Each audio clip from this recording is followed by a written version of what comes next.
네, 이제 아날로그 신호 처리의 4주차 내용을 공부를 해보도록 하겠습니다.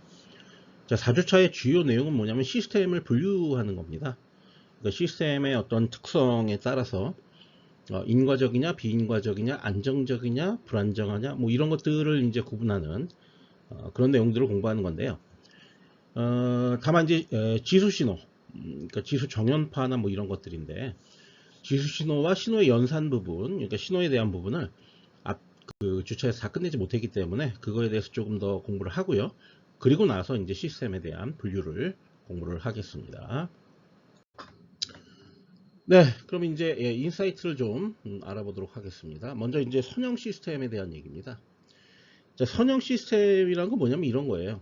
예를 들어서 밥 한 공기를 먹었을 때 소화기관에 소화가 돼서 똥이 한 덩이가 나왔다고 한번 생각을 해보자고요. 좀 지저분하지만 그리고 이제 국을 한 사발을 먹으면 그러면 그때 가서는 또 똥이 반 덩이가 나온다고 한번 생각해 볼게요. 반만. 그러면 이제 밥하고 국하고를 같이 먹으면 어떻게 될까요? 그러면은 똥이 한 덩이 반이 나와야 되겠죠. 그죠? 그게 선형 시스템이에요. 조금 더 나아가서 뭐 너무 배가 고파갖고 밥을 두 공기를 먹었어요. 그럼 똥이 얼마 나와야 돼요? 네, 두 덩이 반이 나와야 되죠. 자, 그렇게 나오는 시스템을 우리가 뭐라고 그러냐면 선형 시스템이라고 부릅니다. 언뜻 생각하시기에는 그럼 선형 시스템 아닌 게 있어요? 라고 질문할 수도 있어요. 제가 이제 설명을 그렇게 해서 그렇지 사실 사람의 소화기는 비선형 시스템이죠. 왜냐하면 밥을 따로 먹을 때와 밥과 국을 따로 먹을 때와 같이 먹을 때는 차이가 있단 말이에요. 뭐가 차이가 있냐면 밥하고 국을 같이 먹으면은 예를 들어서 국을 같이 먹었을 때 소화가 잘 된다. 그렇게 가정을 해보자고요. 그럼 똥이 적게 나와야 되죠. 양분이 많이 빠져나오니까. 이런 이제 장기를 거치면서 양분이 많이 빠져나와서 이제 똥이 적게 생기는 거죠. 그러니까 같이 먹었을 때 한 덩이 반이 나오는 게 아니라 한 덩이하고 뭐 반의 반이 나올 수도 있어요. 그렇잖아요. 그러니까 사람의 소화기는 엄격히 얘기하면 비선형 시스템이에요. 그리고 자연계 자체적으로 존재하는 모든 시스템들은 다 비선형이라고 보는 게 맞아요. 그런데 이제 문제는 뭐냐면요. 비선형 시스템을 수학적으로 분석하기가 어렵다는 게 문제예요. 그러니까 우리가 이 신호미 시스템 혹은 아날로그 신호처리, 디지털 신호처리에서 다루는 모든 시스템은 선형 시스템이라고 가정하고 우리가 공부하는 거거든요. 그럼 말이 안 되지 않습니까? 예, 말이 안 되죠. 다만 우리가 하려고 하는 건 뭐냐면 비선형 시스템을 최대한 선형 시스템 갖고 모델링을 하는 거죠.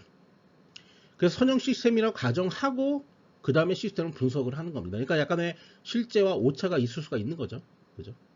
그래서 자연계에 존재하는 모든 시스템, 네이처 메이드 시스템, 이건 다 비선형 시스템. 그 다음에 사람이 만든 시스템, 맨 메이드 시스템, 그건 다 선형 시스템이라고 여러분 생각하시면 됩니다. 물론 비선형 시스템을 만드는 경우도 있긴 있죠. 당연히 있습니다. 그러나 일반적으로 신호처리, 우리 신호처리에서 공부하는 모든 시스템은 전부 다 선형 시스템이라는 가정하에 공부를 하게 됩니다. 다음 시변 시스템하고 시불변 시스템을 볼게요. 시변, 시간에 따라 변한다는 의미죠. 예를 들어서 내가 아침밥에 밥을 한 공기를 먹었어. 그래서 조금 시간이 지나서 소화가 돼갖고 똥이 한 덩이가 나왔어. 근데 저녁 때 한 공기를 먹었어.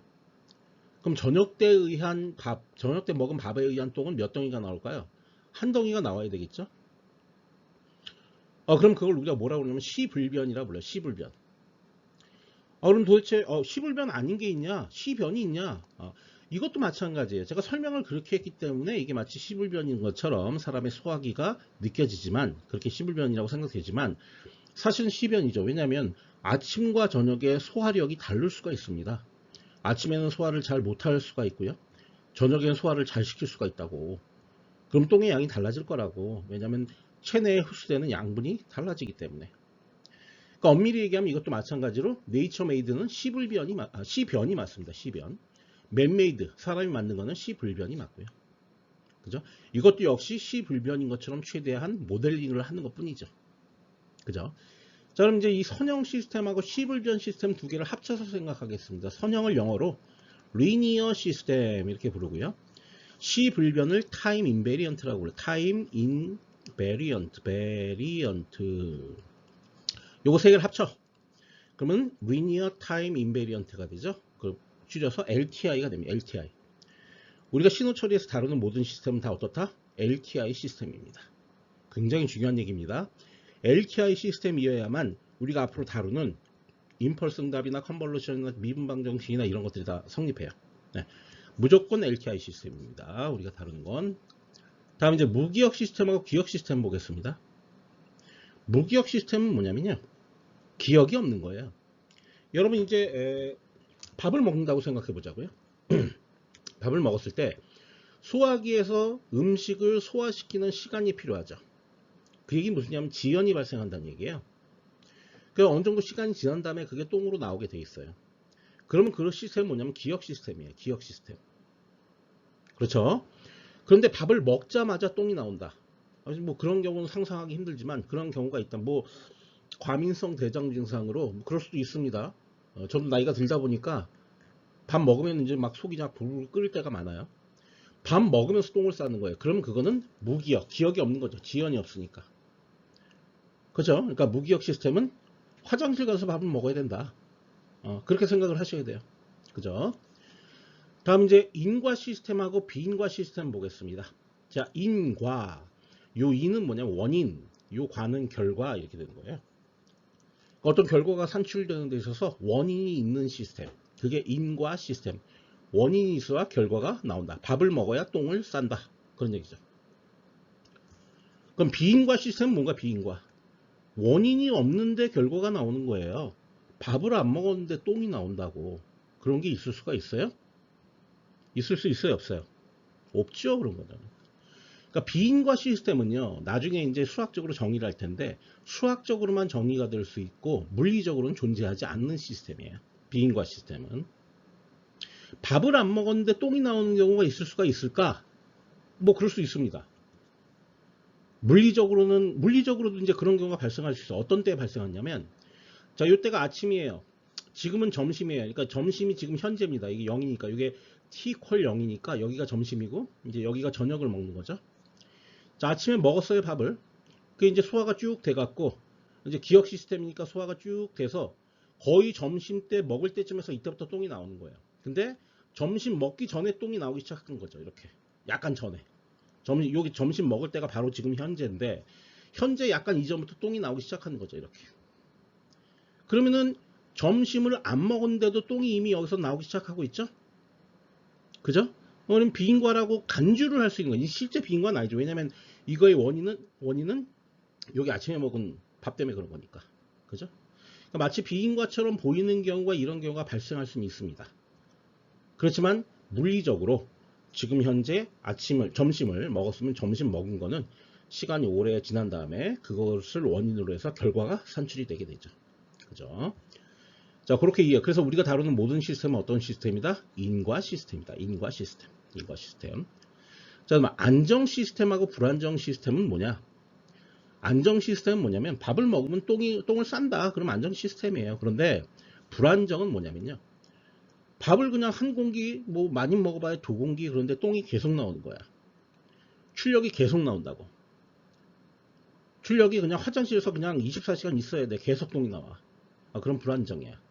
그 얘기 뭐냐면 출력이 발산을 한다는 얘기예요. 입력으로는 어떤 제한된 입력을 넣었는데 이걸 시스템에 어떻게 넣었는데 그 출력이 어떻게 된다? 계속 발산한다. 이렇게. 요 시스템은 불안정 시스템이다. 이게 들어갔는데 이게 출력이 나오는 거죠. 다음 이제 가역 시스템과 비가역 시스템이 있습니다. 가역은 뭐냐? 역을 만들 수 있는 시스템. 역 시스템을 만들 수 있는 시스템. 그게 가역 시스템입니다. 저건 쉽게 하면 역 시스템이라고 한다면 똥을 먹었는데 밥이 나오는 거죠. 그죠? 똥을 먹었는데 밥이 나오면 그러면 가역 시스템이에요. 비가역은 그게 불가능한 시스템. 아시겠죠? 자, 우리가 일반적으로 다루는 시스템이 어떤 시스템인지 여기서 선택을 해보겠습니다. 일단 선형 시스템, 시불변 시스템, 그 다음에 기억 시스템, 무기억은 거의 사용하지 않습니다. 기억 시스템, 인과 시스템, 안정 시스템, 뭐 가역이나 비가역은 뭐 이거는 사실 그렇게 많이 사용하지는 않기 때문에 이건 뭐 가역일 수도 있고 비가역일 수도 있습니다. 저희들 녹색 동그라미로 해놓은 시스템이 우리가 주로 다루게 되는 그런 시스템이 됩니다. 자, 그러면 이번 섹션에서 이제 기본적으로 시스템의 분류에 대해서 얘기를 했는데, 자, 이거를 이제 하나하나 좀 자세히 여기 표에 정리를 해놨습니다. 먼저 이제 시스템이라고 하는 거는 앞서 말씀드린 것처럼 방정식 표현으로 이렇게 이제 우리가 표현을 할 수도 있고요. 그 다음에 함수인 임펄스 응답으로 표현을 할 수도 있습니다. 자, 두 개 중에 어떤 식으로 표현되는가에 따라서 자, 그 시스템이 선형 시스템인지 아닌지, 시불변 시스템인지 아닌지 이런 것들을 수학적으로 또는 어떤 물리적으로 판별할 수 있는 방법들이 있어요. 자, 이 표현은 그 방법을 정리해 놓은 거예요. 먼저 선형 시스템 얘기를 한번 해보도록 하겠습니다. 자, x1t를 입력으로 넣었어요. 요거 L이 시스템이죠. 그 출력이 나옵니다. 그럼 우리가 y1t라고 했습니다. x2t를 넣었을 때 출력을 y2t라고 했습니다. 자, 그럼 여기서 x1과 x2를, 그러니까 요 x1이 밥이고 요 x2가 국이라고 한다면 밥 C1은 개수예요. 그러니까 밥 두 공기, 그러면 C1이 2가 되는 거죠. 밥 두 공기랑 C2 국은 세 공기로 합시다. 국 세 공기로 넣었어. 시스템에. 네 소화기에 넣었어. 그럼 출력이 어떻게 나온다고요? 원래 나와야 되는 출력의 2배, 3배가 돼서 나온다. 자, 이게 성립하면 뭐다고? 예, 그러면 선형 시스템이라고. 이해하시겠죠? 수학적으로 이렇게 판별을 합니다. 자, 근데 이거는 뭐냐면은 미분이나 차분 방정식 표현, 뭐 이런 것들을 통해서 이제 우리가 알아낼 수가 있는 거죠. 그죠? 다음, 입출력 관계가 y절편이 0인 1차식. 자, 이게 무슨 얘기냐면 원점을 지나는 1차 형태, 식의 형태. 요게 이제 y, t equal x, t 이렇게 되는 거죠. y equal x예요. 여기 개수는 a, b, c 이런 게 붙을 수가 있습니다. 그러니까 우리가 미분 방정식이나 차분 방정식 표현에서 저런 형태, 1차식의 형태로 되어 있으면 그건 뭐다? 선형 시스템이다. 만약에 여기가 제곱이 되면 이게 비선형입니다. 네, 아시겠죠? 자, 그렇게 판별을 할 수가 있고요. 다음 시불변 시스템 보겠습니다. 시불변 시스템은 이런 거예요. 아침 9시에 밥을 먹었어. 근데 이제 그 12시에 똥이 나왔어. 12시에 아침 밥에 의한 똥. 그럼 점심을 1시에 먹었어. 그럼 똥 언제 나와야 돼요? 4시에 나와야죠. 왜냐면 3시간 간격으로 똥이 나오니까.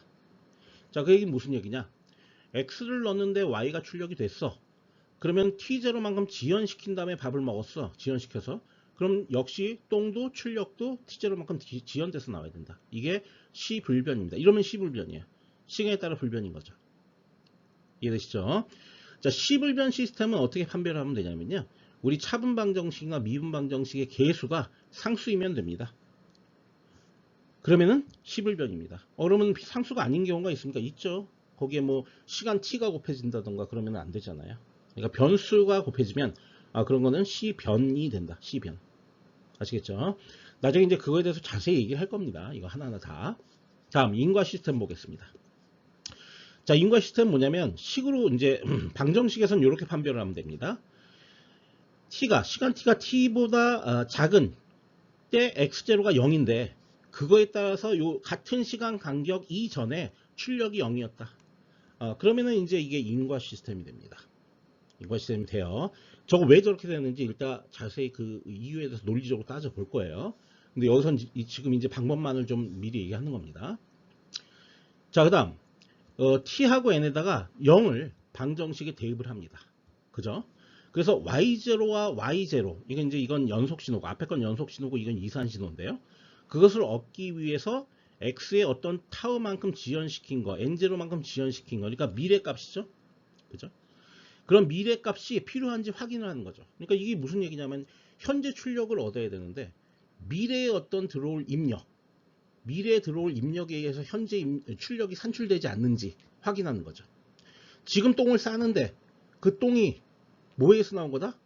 3시간 후에 먹을 밥에 의한 똥이 나오는 게 아닌지를 확인하라는 거지. 그러니까 약간 시간 간격을 뒤로 미룬 거죠. 그러니까 어떤 원인이 있어야 결과가 나오는데, 그죠? 원인이 있어야 이게 시간이 이렇게 여기 이제 시간축이라고 한번 생각을 해보겠습니다. 자, 그래서 이게 이제 지금 현재 여기 똥이 나오고 있는데 여기서 밥을 먹었어요. 그러니까 이렇게 돼서 똥이 나오면 이건 문제가 없는 시스템이죠.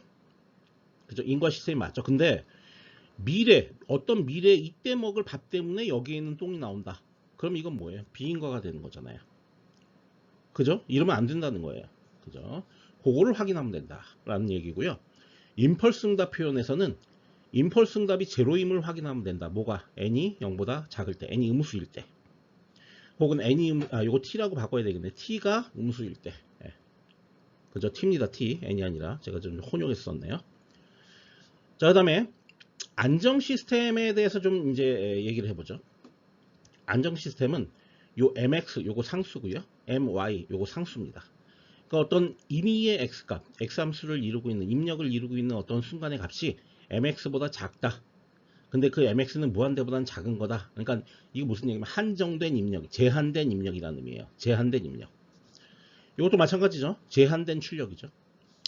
유한상수 입력에 대해서 출력이 발산하는지를 확인해라. 즉 제한 입력에 대해서 제한 출력이 나와야 되는데 제한 입력에 대해서 제한된 출력이 나오지 않고 발산하면 그건 불안정 시스템이다 그런 얘기죠. 그죠? 자, 그 다음에 임펄스 응답 표현에서는 이거 어떻게 판별을 하면 되냐면 HT의 면적이 유한하냐를 보면 돼요. 그러면은 안정 시스템인지를 판별할 수 있습니다. 그래서 유한하면 안정 시스템, 유한하지 않으면 불안정 시스템이 되는 거죠.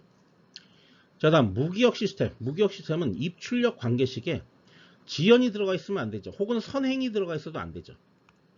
그러니까 지연이나 선행이 들어갔다는 거는 어쨌든 입출력 관계식에 미분 적분이 들어가 있다는 얘기예요. 적분을 그냥 손쉽게 생각하면 적분이 들어갔다는 얘기는 어떤 과거서부터 현재까지 계속 합을, 면적을 구한다는 의미잖아요. 근데 그 면적을 구해서 그게 출력으로 나가게 된다는 의미잖아요. 적분을 생각해 보면. 근데 실은 이제 무기력이라고 한다면 지금 현재 출력이 지금 현재 입력에만 저하가 돼야 되거든. 그러니까 적분이 있으면 안 되는 거예요.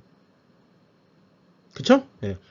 그 미분 적분이 이산으로 생각하면, 이산신호로 생각하면 지연 또는 선행이기 때문에 그런 것들이 포함되어 있으면 안 된다. 그건 무기억 시스템이 아니다. 기억 시스템이다라는 얘기죠. 그 얘기는 뭐냐면 요 임펄스 응답 있잖아요. 임펄스 응답. 요게 델타 t로만 이루어져야 됩니다. 나중에 이제 왜 이렇게 되는지 확인 이거 다 해볼 겁니다. 그래서 델타 t로 이루어져 있으면 요게 무기억 시스템이고요. 델타 t가 아닌 다른 것들이 포함되어 있으면 기억 시스템이 되어버립니다. 그 얘기는 어쨌든 출력이 얻어지기 위해서 지연이 발생한다는 얘기죠. 그게 이제 기억이냐 무기억이냐를 구분하는 그런 요소가 되겠습니다. 다음 가역 시스템 보겠습니다. 가역 시스템은 입출력 관계가 1대1 대응인지를 확인을 해봐야 됩니다. 왜 이걸 확인을 해야 되는지 이유는 나중에 설명을 드릴 거예요. 그래서 여기 있는 표들은 뭐냐면요. 우리가 앞으로 공부할 거를 다 그냥 표 하나에 모아놓은 겁니다.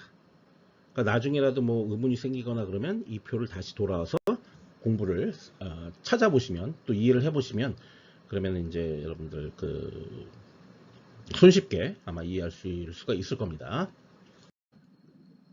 네, 계속해서 이번 주차의 차례를 보시겠습니다. 먼저 지수 신호에 대해서 공부를 할 겁니다. 그러니까 시스템에 대해서 쭉 얘기를 했는데 시스템은 4.5절부터 시작해서 이제 4.10절까지 이렇게 쭉 공부를 할 거고요.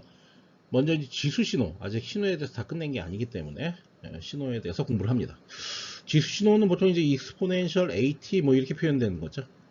이게 지수 신호인데 요 a가 언제나 우리는 이제 유리수를 가정하고 공부를 하는데 실질적으로 이게 이제 복소수일 수도 있잖아요. 그러면 이제 여기가 뭐가 되면 시그마 플러스 j 오메가 이런 식으로 복소수가 될 수도 있죠. 지수가. 자, 그럼 이제 이거 오일러 공식에 의해서 이렇게 정리가 될 수 있어요. 익스포넨셜 시그마에 그 다음에 가로 열고 그 다음에 가로 열지 맙시다. 그냥 익스포넨셜 씁시다. 지금 여기서 너무 많은 얘기를 하게 되면 실제 본편에가 살 얘기가 없기 때문에 요거 익스포넨셜 j 오메가 t 자 이렇게 되는 거죠. 이렇게 그죠? 이렇게 정리가 된다고 볼 수 있죠. 요 위에 게 그럼 이제 나중에 유도가 되겠지만 오일러 공식을 이용하면 요 뒤에 게 코사인과 사인의 합으로 이렇게 표시가 될 수 있잖아요. 그럼 결국 뭐가 되냐면 삼각함수가 된다는 거죠. 삼각함수. 여기 보시면은 지수 신호는 지수가 복소수이면 복소 지수 신호, 지수 복소 정연파라고 제가 적었거든요. 이겁니다. 요거는 지수고 요거는 정연파죠. 실질적으로는 그죠. 그다음에 지수가 허수이면 허수란 얘기는 요 시그마가 제로란 얘기예요. 그러니까 여기가 시그마가 제로면 이거 없어지죠. 아예 그러니까 이 뒤에 것만 남죠. 그렇게 되면은 이건 이제 복소 정연파가 되는 거죠. 지수가 빠지니까 그죠. 그 다음에 지수가 실수이면은 그냥 일반 실수 지수가 신호가 되는 거고요. 그러니까 여기서 중요한 건 뭐냐면 바로 이겁니다. 복소 정연파. 그죠? 오일러 공식에 의해서 오메가에 의해서 복소 정연파로 바뀌게 되는 거. 이제 그게 이제 중요한 거죠. 결국은 우리가 이제 정연파, 사인, 코사인이라고 하는 게 다른 관점에서 보면은 지수 신호다, 실제로는. 그 다음에 지수에 쓰이는 수가 이제 실수인 거죠. 복소수인 거죠. 복소수. 그죠? 시그마 플러스 j 오메가, 복소수.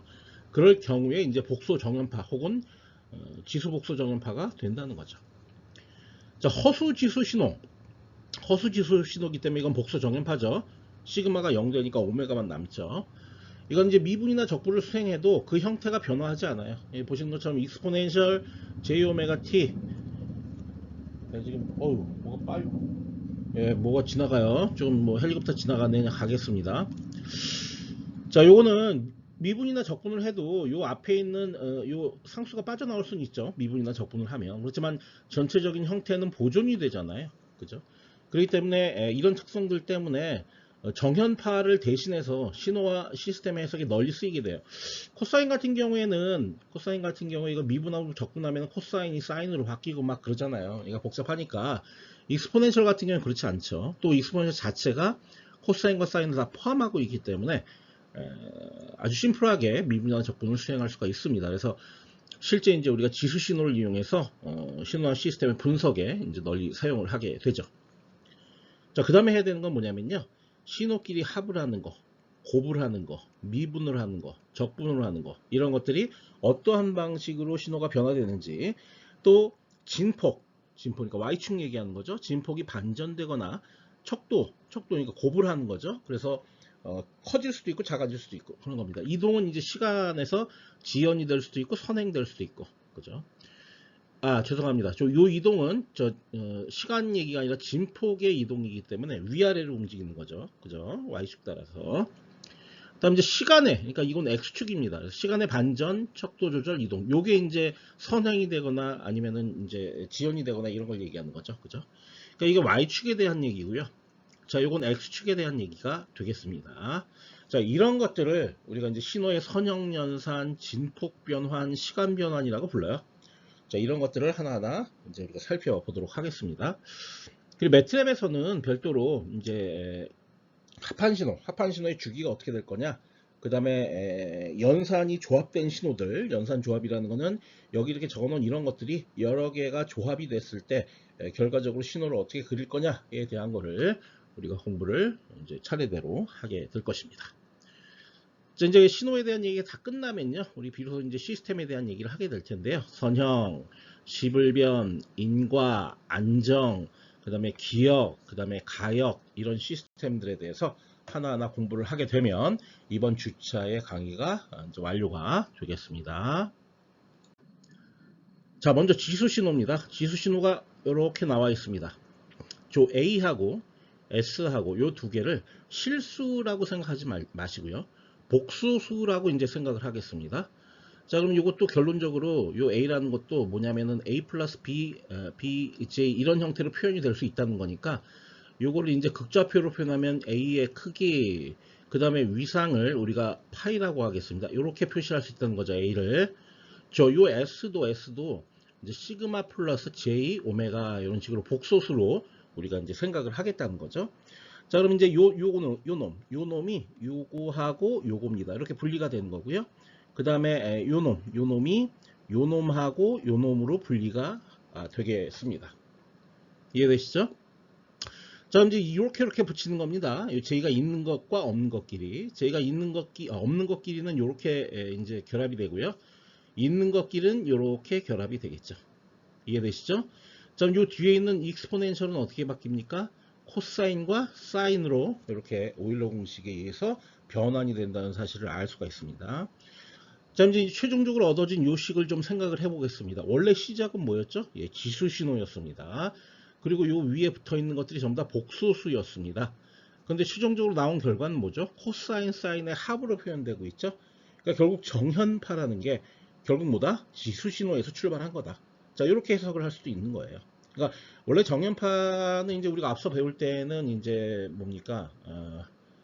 저거죠. 그러니까 원운동을 하는 거, 원운동을 정사형을 시키는 거죠. 정사형 시켜서 X축하고 Y축이 정사형 시킨다, 이렇게 이해할 수도 있고, 아니면 이렇게 지수 신호에서 저 지수가 컴플렉스 넘버일 때, 복소수일 때 이런 식으로 표현된다.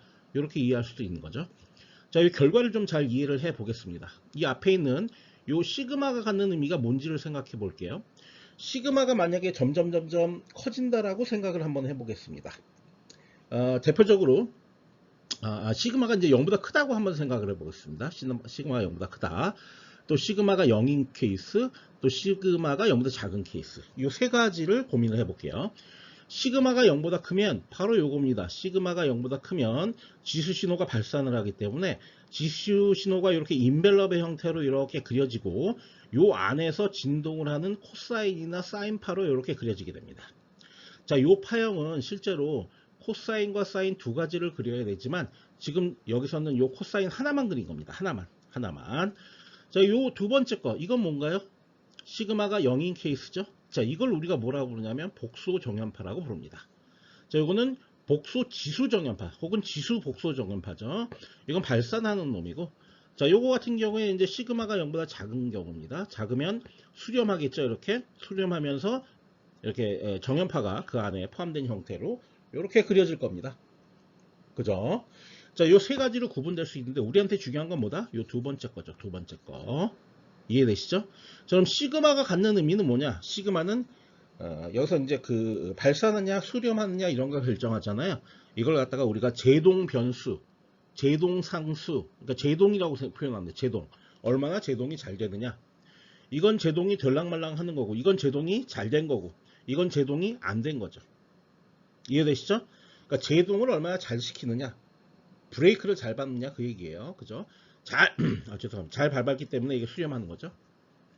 자, 이 오메가를 보겠습니다. 오메가는 뭘 의미하냐면 이 안에서 이거나 혹은 요거나 혹은 요거나 이 안에서 이렇게 스윙하는 요 정연파의 주파수를 얘기합니다. 오메가는 정확하게 이제 각 주파수죠. 이해되시죠? 자, 그럼 여기서 이제 중요한 사실을 알 수가 있습니다. 시그마하고 오메가의 개념에 대해서 여러분들이 잘 이해를 해야 된다는 거죠. 먼저 시그마는 뭐다? 제동 변수다. 그 다음 오메가는 뭐다? 주파수 변수다. 주파수를 결정하는 건 오메가고, 그 다음에 제동, 얼마나 빨리 브레이크를 잘 거느냐는 시그마가 결정하는 겁니다. 저 시그마하고 오메가가 앞으로 공부를 수행해 나가면서 자주 등장하게 될 텐데요. 우리 풀이의 변환, 이제 우리 중요한 게 이제 풀이의 변환이라는 게 있거든요. 풀이의 변환은 요 오메가에 대해서만 변환을 하는 거고요. 그 다음에 우리 S 도메인에서 하는 라플라스 변환은 시그마와 오메가 두 가지에 대해서 다 변환을 시키는 겁니다. 그거를 우리가 차차 배우게 될 겁니다. 그럼 여기 이제 정리를 할게요. 지수 신호는 지수가 복소수이면 복소 지수 신호 혹은 지수 복소 정연파가 되고, 지수가 허수면 허수 지수 신호 혹은 복소 정연파가 된다. 그러니까 두 번째 게 중요한 거고, 지수가 실수이면은 그냥 실수 지수 신호가 되는 거죠. 이건 뭐 크게 의미는 없고요, 이거는. 그죠? 그러니까 두 번째 정의, 요걸 잘 여러분들이 이해를 하셔야 됩니다. 자, 그럼 보겠습니다. 자, 여기 이제 요 XT가 이제 이렇게 표시가 된다고 했어요. 그래서 요거 첫 번째 극좌표로 표시한 거고요. 이걸 오일러 공식을 이용해서 이렇게 바꾸면 이거는 직교좌표죠. 직교좌표. 그러니까 요건 극좌표고. 그러니까 우리가 이제 뭐 A의 익스포넨셜에 J의 파 이런 식으로 해서 요 크기와 위상으로 표현하면 극좌표. 그 다음에 A 플러스 BI의 형태로 표현하면 직교좌표. 이렇게 되는 거죠. 얘들끼리는 서로 변환을 할 수가 있습니다.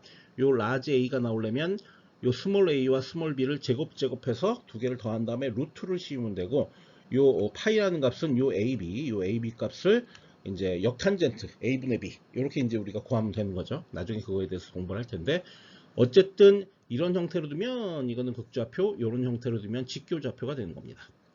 자, 그 다음에 이 오메가에 대해서 좀 생각을 해볼게요. 이 오메가는 뭐냐면 회전 속도를 얘기하는 겁니다. 초당 몇 회전을 하느냐.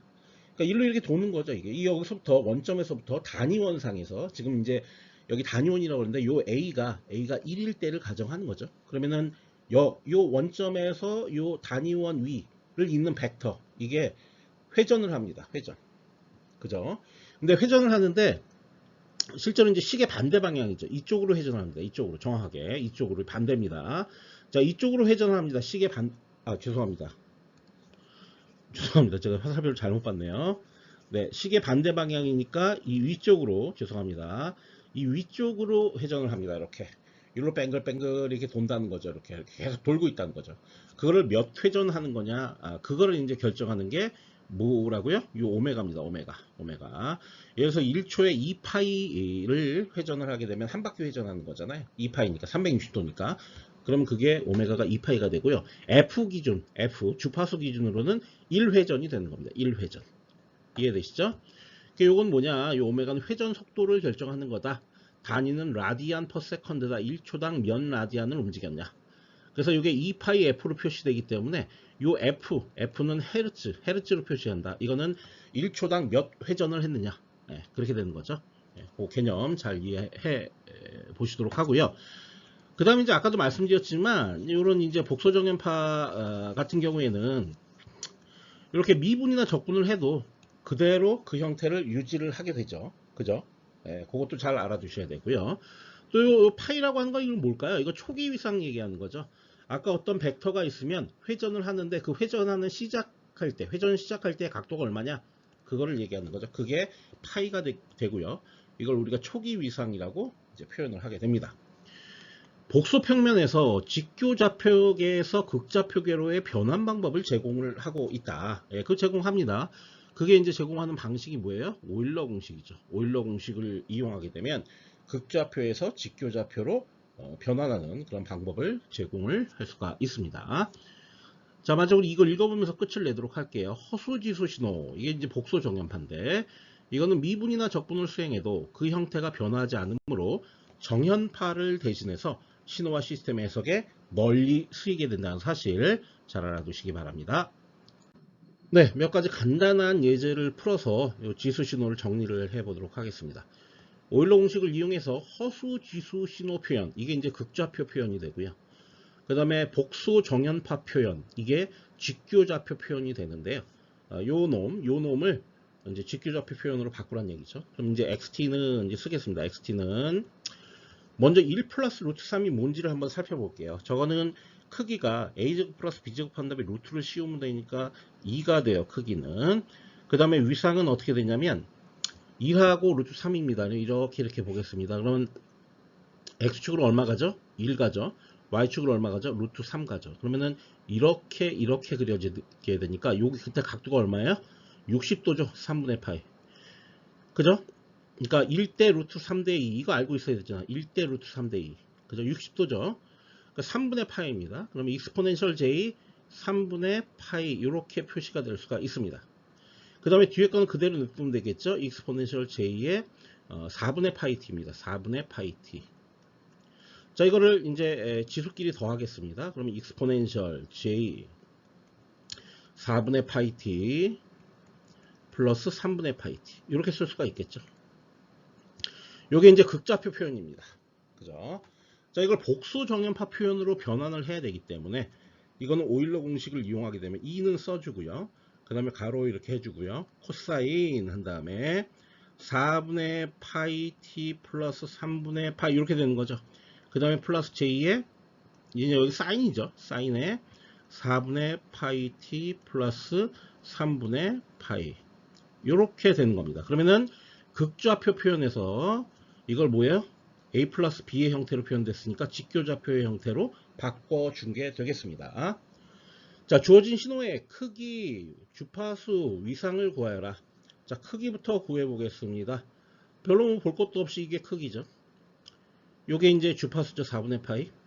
요 3분의 파이가 위상이 됩니다.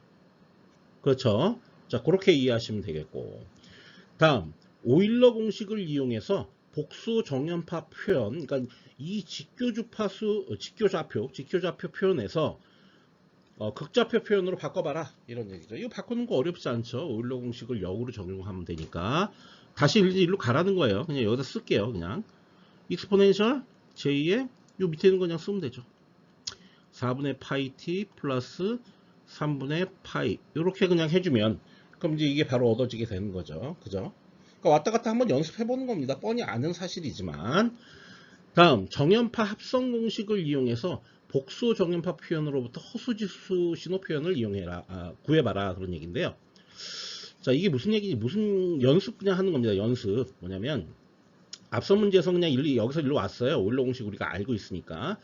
근데 그게 아니고 삼각함수 공식을 이용하라는 거죠. 그거 어떻게 하면 되는지 보겠습니다. 자, 이 앞에 이거 그냥 쓰고요. 그 다음에 a제곱 플러스 b제곱이죠. 그죠? 그러니까 크기를 먼저 여기다 크기를 써야 되니까 루트 한 다음에 코사인 하고 여기 뭐 있고 제곱에 플러스 사인의 제곱에 가로 뭐 이런 식으로 표현이 되는데 요 가로 안에 들어갈 게 요거죠. 요거 그죠? 근데 제곱이잖아. 더하면 얼마야? 1 나오지. 그러니까 이거 그냥 없거나 마찬가지죠. 크기는. 그죠? 이 상태 그대로죠. 예, 그 다음에 위상을 보겠습니다. 익스포넨셜 j 한 다음에 여기다 이제 위상을 써줘야 되는데 위상은 어떻게 쓰면 된다고요? 역탄젠트 뭐분의 뭐 코사인 요것도 그냥 요 뒤에 있는 거 그냥 쓰겠습니다. 이게 그냥 이게 사인 이렇게 그러니까 요 안에 거 들어가야죠. 여기도 들어가 여기도 들어가고 이제 이거죠 이거. 근데 코사인 분의 사인은 뭐예요? 탄젠트죠. 이거 어떻게 돼요? 탄젠트 마이너스 1에 이 안에가 탄젠트에 뭐가 여기 이렇게 있겠죠. 이거 그냥 파이라고 하겠습니다.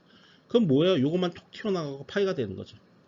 그러면 요 안에 있는 4분의 파이 요게 그냥 위상이라는 얘기니까 여기 들어갈 게 요거죠. 4분의 파이 t 플러스 3분의 파이 이렇게 그냥 되는 거죠. 이해되시죠? 네.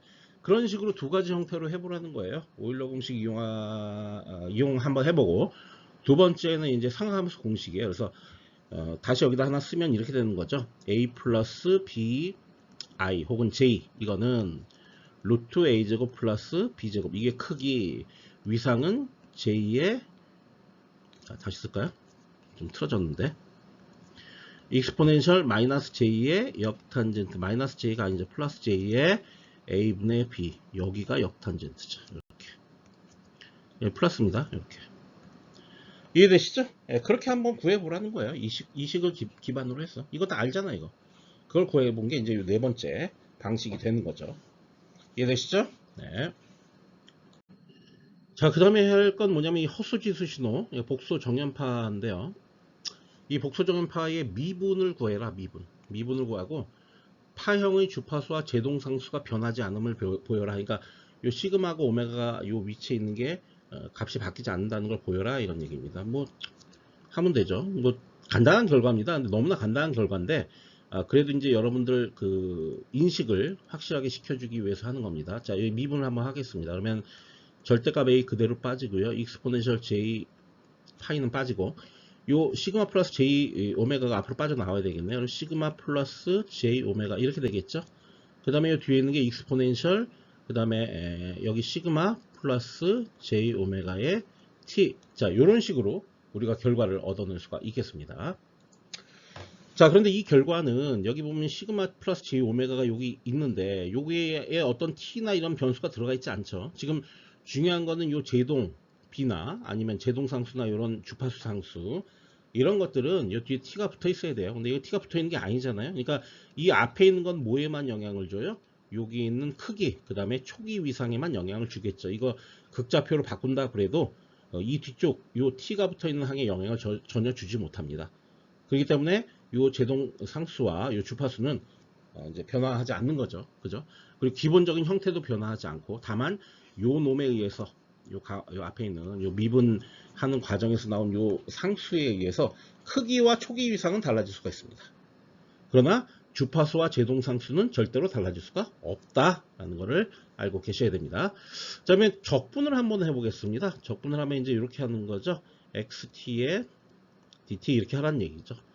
적분 한번 해보겠습니다. 그러면 a에 익스포넨셜 j 파이 여기까지 똑같고요. 이제는 이제 1로 들어가야 되죠. 시그마 플러스 j 오메가 이렇게 들어가야 되죠. 그 다음에 뒤에 있는 익스포넨셜 시그마 플러스 j 오메가 t 이건 유지가 되는 거죠. 이것도 마찬가지예요. 원래는 요 앞에 이거였는데 여기에 이런 걸로 나눴죠. 복소수로. 그러니까 크기하고 위상은 달라질 수 있어요. 위상이나 초기 위상 달라질 수가 있지만 요 시그마와 요 오메가는 달라질 일이 없죠. 그러니까 주파수하고 제동상수는 변하지 않는다라는 거예요. 그 사실을 여러분들이 잘 알고 있어야 된다. 미분적분 아무래도 그러니까 이렇게 이해하시면 돼요. 어떤 신호가 시스템에 입력이 됐어. 근데 아까 그 전 챕터에서 전전 챕터에서 우리가 시스템은 미분과 적분으로 표현될 수가 있죠. 미분 방정식으로 표현될 수가 있죠. 그죠?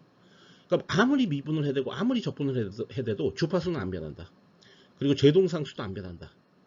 그죠? 근데 크기와 위상은 달라질 수가 있다라는 사실을 여러분들이 알아야 되는 겁니다. 지금 이제 이게 너무나 당연한 얘기인데 이걸 굳이 왜 얘기하냐?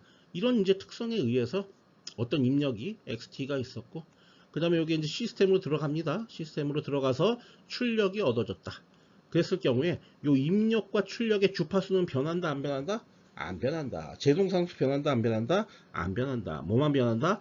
크기하고 위상이 변할 수가 있다라는 사실을 여러분들이 잘 이해하고 있으셔야 됩니다. 자, 지수 신호에 대한 얘기는 여기서 이제 끝을 내도록 하고, 그 다음에 해야 될 게 이제 신호의 선형연산을 하려고 합니다. 선형연산이 뭐가, 여기선 얘를 뭘로 했냐? 합. 그 다음에 곱, 신호 간의 곱. 그 다음에 미분. 그 다음에 적분. 자, 이런 것들은 모두 선형연산이에요. 자, 이런 것들에 의해서 신호의 형태가 어떻게 바뀌는지를 얘기할 거다라는 얘기예요. 자, 신호의 합은 두 신호를 구성하는 점을 합하면 된다. 너무나 당연한 얘기예요. 그 예제로서 이거죠. 렉트 t하고 트리 t를 더해라. 그러면은 렉트 t는 뭐 여기 보시면은 이제 밑변의 길이가 1이니까 이렇게 되는 거죠. 여기가 0.5 마이너스 0.5 여기가 플러스 0.5 이렇게 되는 거죠. 그 다음에 크기는 1입니다. 맞죠? 그 다음에 트라이앵글러 t는 한 변이 1이죠. 한 변. 이게 여러분들 이렇게 생각해야 되는 거죠. 렉트의 t 오버 1 이렇게 생각해요. 라지 t가 1이라는 얘기야. 그래서 이 아래 폭이 1이라고. 그죠? 그 다음에 트라이앵글러 함수 같은 경우엔 트라이앵글러 t 오버 1이라고. 이 1은 뭘 의미하냐고. 그 밑변의 반만을 얘기한다고. 트라이앵글러 그리면 함수를 이렇게 된다고. 이렇게 여기가 1이고 여기가 마이너스 1이야. 그 두 개를 더했다고. 더하면 이제 이런 결과가 얻어지게 된다고. 여기 있는 거. 제가 따로 그리진 않겠습니다. 네. 그렇게 되겠죠? 그죠? 네, 그렇게 된다는 얘기고요. 그 다음에 두 번째 신호의 곱은 주파수가 느린 신호가 포락선이 되고 주파수가 빠른 신호가 포락선 내부를 진동하는 신호가 된다라는 얘기예요. 자, 여기 보시면 요하고 요게 있습니다. 요건 이제 복소 정연파가 되고요. 이거 그냥 정연파죠. 이거는 복소는 아니고. 자, 요거 같은 경우에는 이제 지수 신호가 됩니다. 그러니까 X1과 X2가 있는데 뭐 X1 같은 경우에는 뭐 이렇게 코사인 이렇게 스윙하는 거고 X2 같은 경우에는 이렇게 되는 거잖아요. 그죠? 그 두 개를 곱한다. 곱하면 어떻게 되느냐? 요런 식으로 된다는 거죠. 여기에는 인벨럽이 이제 포락선이라고 번역을 하는데요. 포락선이 이렇게 그려지고 그 안에서 스윙을 하는 것처럼 이 코사인이 그렇게 이제 그려지게 된다는 얘기예요. 이해되시죠? 이거 무슨 얘기인지. 예. 이것도 역시 뭐 그리면 됩니다. 요 4파이니까 주파수가 이제 오메가가 4파이고 F 입장에서는 2죠. 그러면은 1초에 2번 스윙해야 되는 거죠. 예. 그런 식으로 해서 그려주면 됩니다. 예. 다음 세 번째, 미분은 시간에 따른 신호값의 변화율을 계산한다. 신호의 접선을 계산한다 라는 거예요. 자, 렉트 t를 보겠습니다. 자, 렉트 t는 아까도 그렸지만 이렇게 그려지는, 여기 1이고 여기 0.5 마이너스 0.5 여기 0.5 이렇게 되죠. 이게 좀 현실적으로 그리려면 크기가 좀 커져야 되겠네요. 너무 제가 대충 그림을 그리니까 뭐 다 찰떡같이 이해하실 거라고 생각. 이렇게 되는 거죠. 저걸 미분을 하겠습니다. 변화율을 구하는 거죠. 자, 이쪽 변화율 있어요, 없어요? 없죠. 자, 여기 변화율 있어요, 없어요? 없죠. 이거 미분해봐야 변화율이 없죠. 얘도 없죠. 근데 어디만 있어? 여기만 불연속적으로 이렇게 변화하네. 그럼 이게 무슨 얘기야? 무슨 얘기냐면 저 얘기가, 자, 다시 그려보겠습니다. 이렇게 돼 있는데 쭉 다 0이었다가 여기만 확 뜬다고. 이렇게 여기만 확 뜬다고. 근데 거의 무한대로 뜨죠. 무한대로. 아, 죄송합니다. 이건 내려왔으니까 반대로 이쪽 아래로 무한대여야 되죠. 죄송합니다. 네, 죄송합니다. 여기만 무한대, 여긴 마이너스로 무한대. 그죠? 그러니까 여기 무한대여야 돼요. 이거 마이너스 무한대. 왜냐면 불연속이니까. 확 바뀌죠. 확. 그죠? 예. 그러니까 이 무한대가 돼야 되는 거야. 기울기 무한대잖아, 이거. 그죠? 기울기를 구하는 거니까. 그죠? 예. 다음 렉트를 보겠습니다. 이걸 적분한 결과를 그리래. 이제는 적분을 한번 해보겠습니다. 이렇게 돼 있으면 원래 이건데 이거를 적분을 해볼게요. 적분은 뭐냐면 현재 값까지의 면적을 누적하는 겁니다. 자, 여기까지는 면적이 없으니까 누적할 게 없어요. 비로소 여기 와서 한 이쯤 왔다 치면 요 정도 값을 누적하는 거죠. 이 면적을 구하는 거죠. 이 면적이 이제 쭉 증가합니다. 이렇게 쭉 증가하겠죠. 면적이. 근데 여기 이렇게 하겠죠. 잠깐만요. 0.5에 1이니까 0.5까지만 올라가겠네. 자, 보시면 요까지만 요렇게 올라가겠죠. 이렇게 된 다음에 이렇게 가겠죠. 누적이니까. 그죠? 이게 왜 그러냐면 여기가 마이너스 0.5고 여기가 0.5고 여기 크기 1이니까 이 반 면적이 0.5거든요. 그죠? 그러니까 반까지 갔을 때 요 1차 식의 그래프가 여기를 지나가야 되겠죠? 0.5를 반면적이 0.5니까. 그래서 요렇게 그 다음에 요렇게 가야 됩니다. 그럼 그게 적분한 결과입니다. 이해하시죠? 네, 그렇게 이해를 보는 것으로 하겠습니다. 네, 그 다음에 해야 될 게 이제 진폭 변환입니다. 진폭 변환은 xt의 수직축 변환이다. 뭐 이거 예를 보고 보겠습니다. xt가 있습니다. 거기다 2를 곱했습니다. 그러면 당연히 요 크기가 1이었는데 크기가 2가 돼야 되겠죠? 2배를 했으니까. 자, 이거 플러스 1을 합니다. 그러면은 이거 대비 1이 증가해야 되니까 y축에 여기 표식이 여기 0에서부터 1까지 값이 있는데 1에서부터 2까지로 바뀌겠죠? 그 얘기하는 거예요. 이게 이제 수직축에 대한 변환이죠. 그죠? 그러니까 요 놈은 뭐냐면 이 놈은 척도 조절. 얘는 뭐죠? 얘는 뭡니까? 이동, 수직축에 대한 이동 이렇게 됩니다. 그죠? 자, 이거 요렇게 합니다. 여기는 이제 마이너스가 붙었어요. 뭐야? 반전. 자, 이거는 반전이죠. 반전. 이해되시죠? 네. 자, 요거는 어떻게 되냐면 요거 같은 경우에는 2배를 한 게 나누기 2를 했어요. 그러니까 크기가 반만 올라가야 되죠. 자, 이건 어떻게 되냐? 이건 이제 여러 개의 연산이 합쳐져 있는 거예요. 반으로 한 다음에 2를 더해요. 그러니까 원래는 이렇게 그려져야 되는데 이게 1만큼 올라간 거죠, 위로. 이해되시죠? 그래서 여기는 1.5, 높이가 1.5가 되는 거고요. 이해되시죠? 자, 여기 있는 걸 읽어보겠습니다. 수직축 yt에 대한 변환을 의미한다. 마이너스 xt는 수직축에 대한 반전, ax는 수직축에 대한 척도 조절, a가 1보다 크면 증폭이 되는 거고요. a가 0과 1 사이면 감소해가 됩니다. xt에다가 b를 더하면 수직축에 대한 이동을 의미하게 된다라는 겁니다. 이해하시겠죠? 네, 그 다음에 시간 변환에 대해서 좀 알아볼게요. 똑같습니다. 진폭 변환이랑. 시간 변화는 xt의 수평축, 이 t죠. t에 대한 변환을 의미한다. x-t는 수평축에 대한 반전, x-at는 수평축에 대한 척도 조절인데 조금 이게 다른 게 반대죠. 우리 진폭 변환하고는. 요 a가 1보다 크면 진폭 변환에서는 증폭이었는데 여기서는 압축이 됩니다. 그 다음에 a가 0과 1 사이면 이게 신장이 됩니다. 그죠? 그죠? 반대죠. 진폭 변환과 반대라는 얘기예요. 그 다음에 x의 t-b는 수평축에 대한 이것도 사실 반대입니다. 그러니까 이제 b가 여기가 요 가운데가 마이너스면 오른쪽으로 이동하는 거고 여기 플러스면 왼쪽으로. 그러니까 마이너스가 되면 지연, 여기는 이제 선행 이렇게 되는 거거든요. 근데 우리 앞서 뭡니까? 진폭 변화에서는 여기가 플러스면은 위로 올라가는 거고 여기가 마이너스면 아래로 내려오는 거거든요. 그러니까 이게 크기 어떤 관계상 반대. 진폭 변화가 반대야. 잘 생각해 보세요. 반대입니다. 자, 예제를 한번 보겠습니다. 예제가 아니라 이제 그림을 보겠습니다. xt가 이렇게 돼 있었어요. 자, 이걸 갖다가 요 앞에 걸 마이너스로 바꾸게 되면 이렇게 y축에 대한 대칭이 되는 거죠. 요 y축. 이해하시죠? 아까 x축이었지만 지금 y축에 대한 대칭입니다. 다음에 여기가 2배가 됐습니다. t가. 그러면 맘 같아서는 이게 증폭이 이렇게 돼야 될 것 같은데 이렇게 넓어져야 될 것 같은데 그게 아니라 압축됩니다. 절반으로. 항상 이게 압축되느냐 증폭되느냐 뭐 이런 거는 항상 이 원점을 기준으로 따져야 됩니다. 그러니까 원점에 있는 요 값은 변화 안 하고 주변께 압축이 되거나 신장이 되거나 그렇게 돼야 됩니다. 자, 이건 어떻게 되냐면 이거는 여기가 2분의 1입니다. 2분의 1. 2분의 1이 곱해졌는데 신장이 됩니다. 반대죠. 우리 앞서 봤던 진폭 변환과 신장이 됩니다. 그래서 여기가 이제 좌표 기준으로 보면 아마도 여기가 이제 0.5인 것 같아요. 근데 여기가 1이죠. 요건 0.2오고 그죠? 이렇게 되죠. 그러니까 압축되고 신장되고 하는 건 항상 이 원점에는 요 값을 중심으로 한다. 다음 요건 뭐냐면 t에서 1만큼 이동했는데 이 선행이 돼야 되거든요. 그러니까 얘 기준으로 볼 때 여기가 이제 1이죠. 여기가 1이죠. 그러니까 마이너스 1이죠. 정확하게는. 그러니까 선행이 된 거고. 그 그 다음에 요놈 같은 경우에는 이제 복합연산인데 이게 이렇게 되는 거죠. x에 마이너스 2분의 t 플러스 1인데 이거 약간 좀 이제 식을 변형하면 x에 마이너스 2분의 1 t 마이너스 이제 2가 돼야 되는 거죠. 이렇게 되죠? 되죠? 네, 이렇게 이제 일단 변환을 해야 됩니다.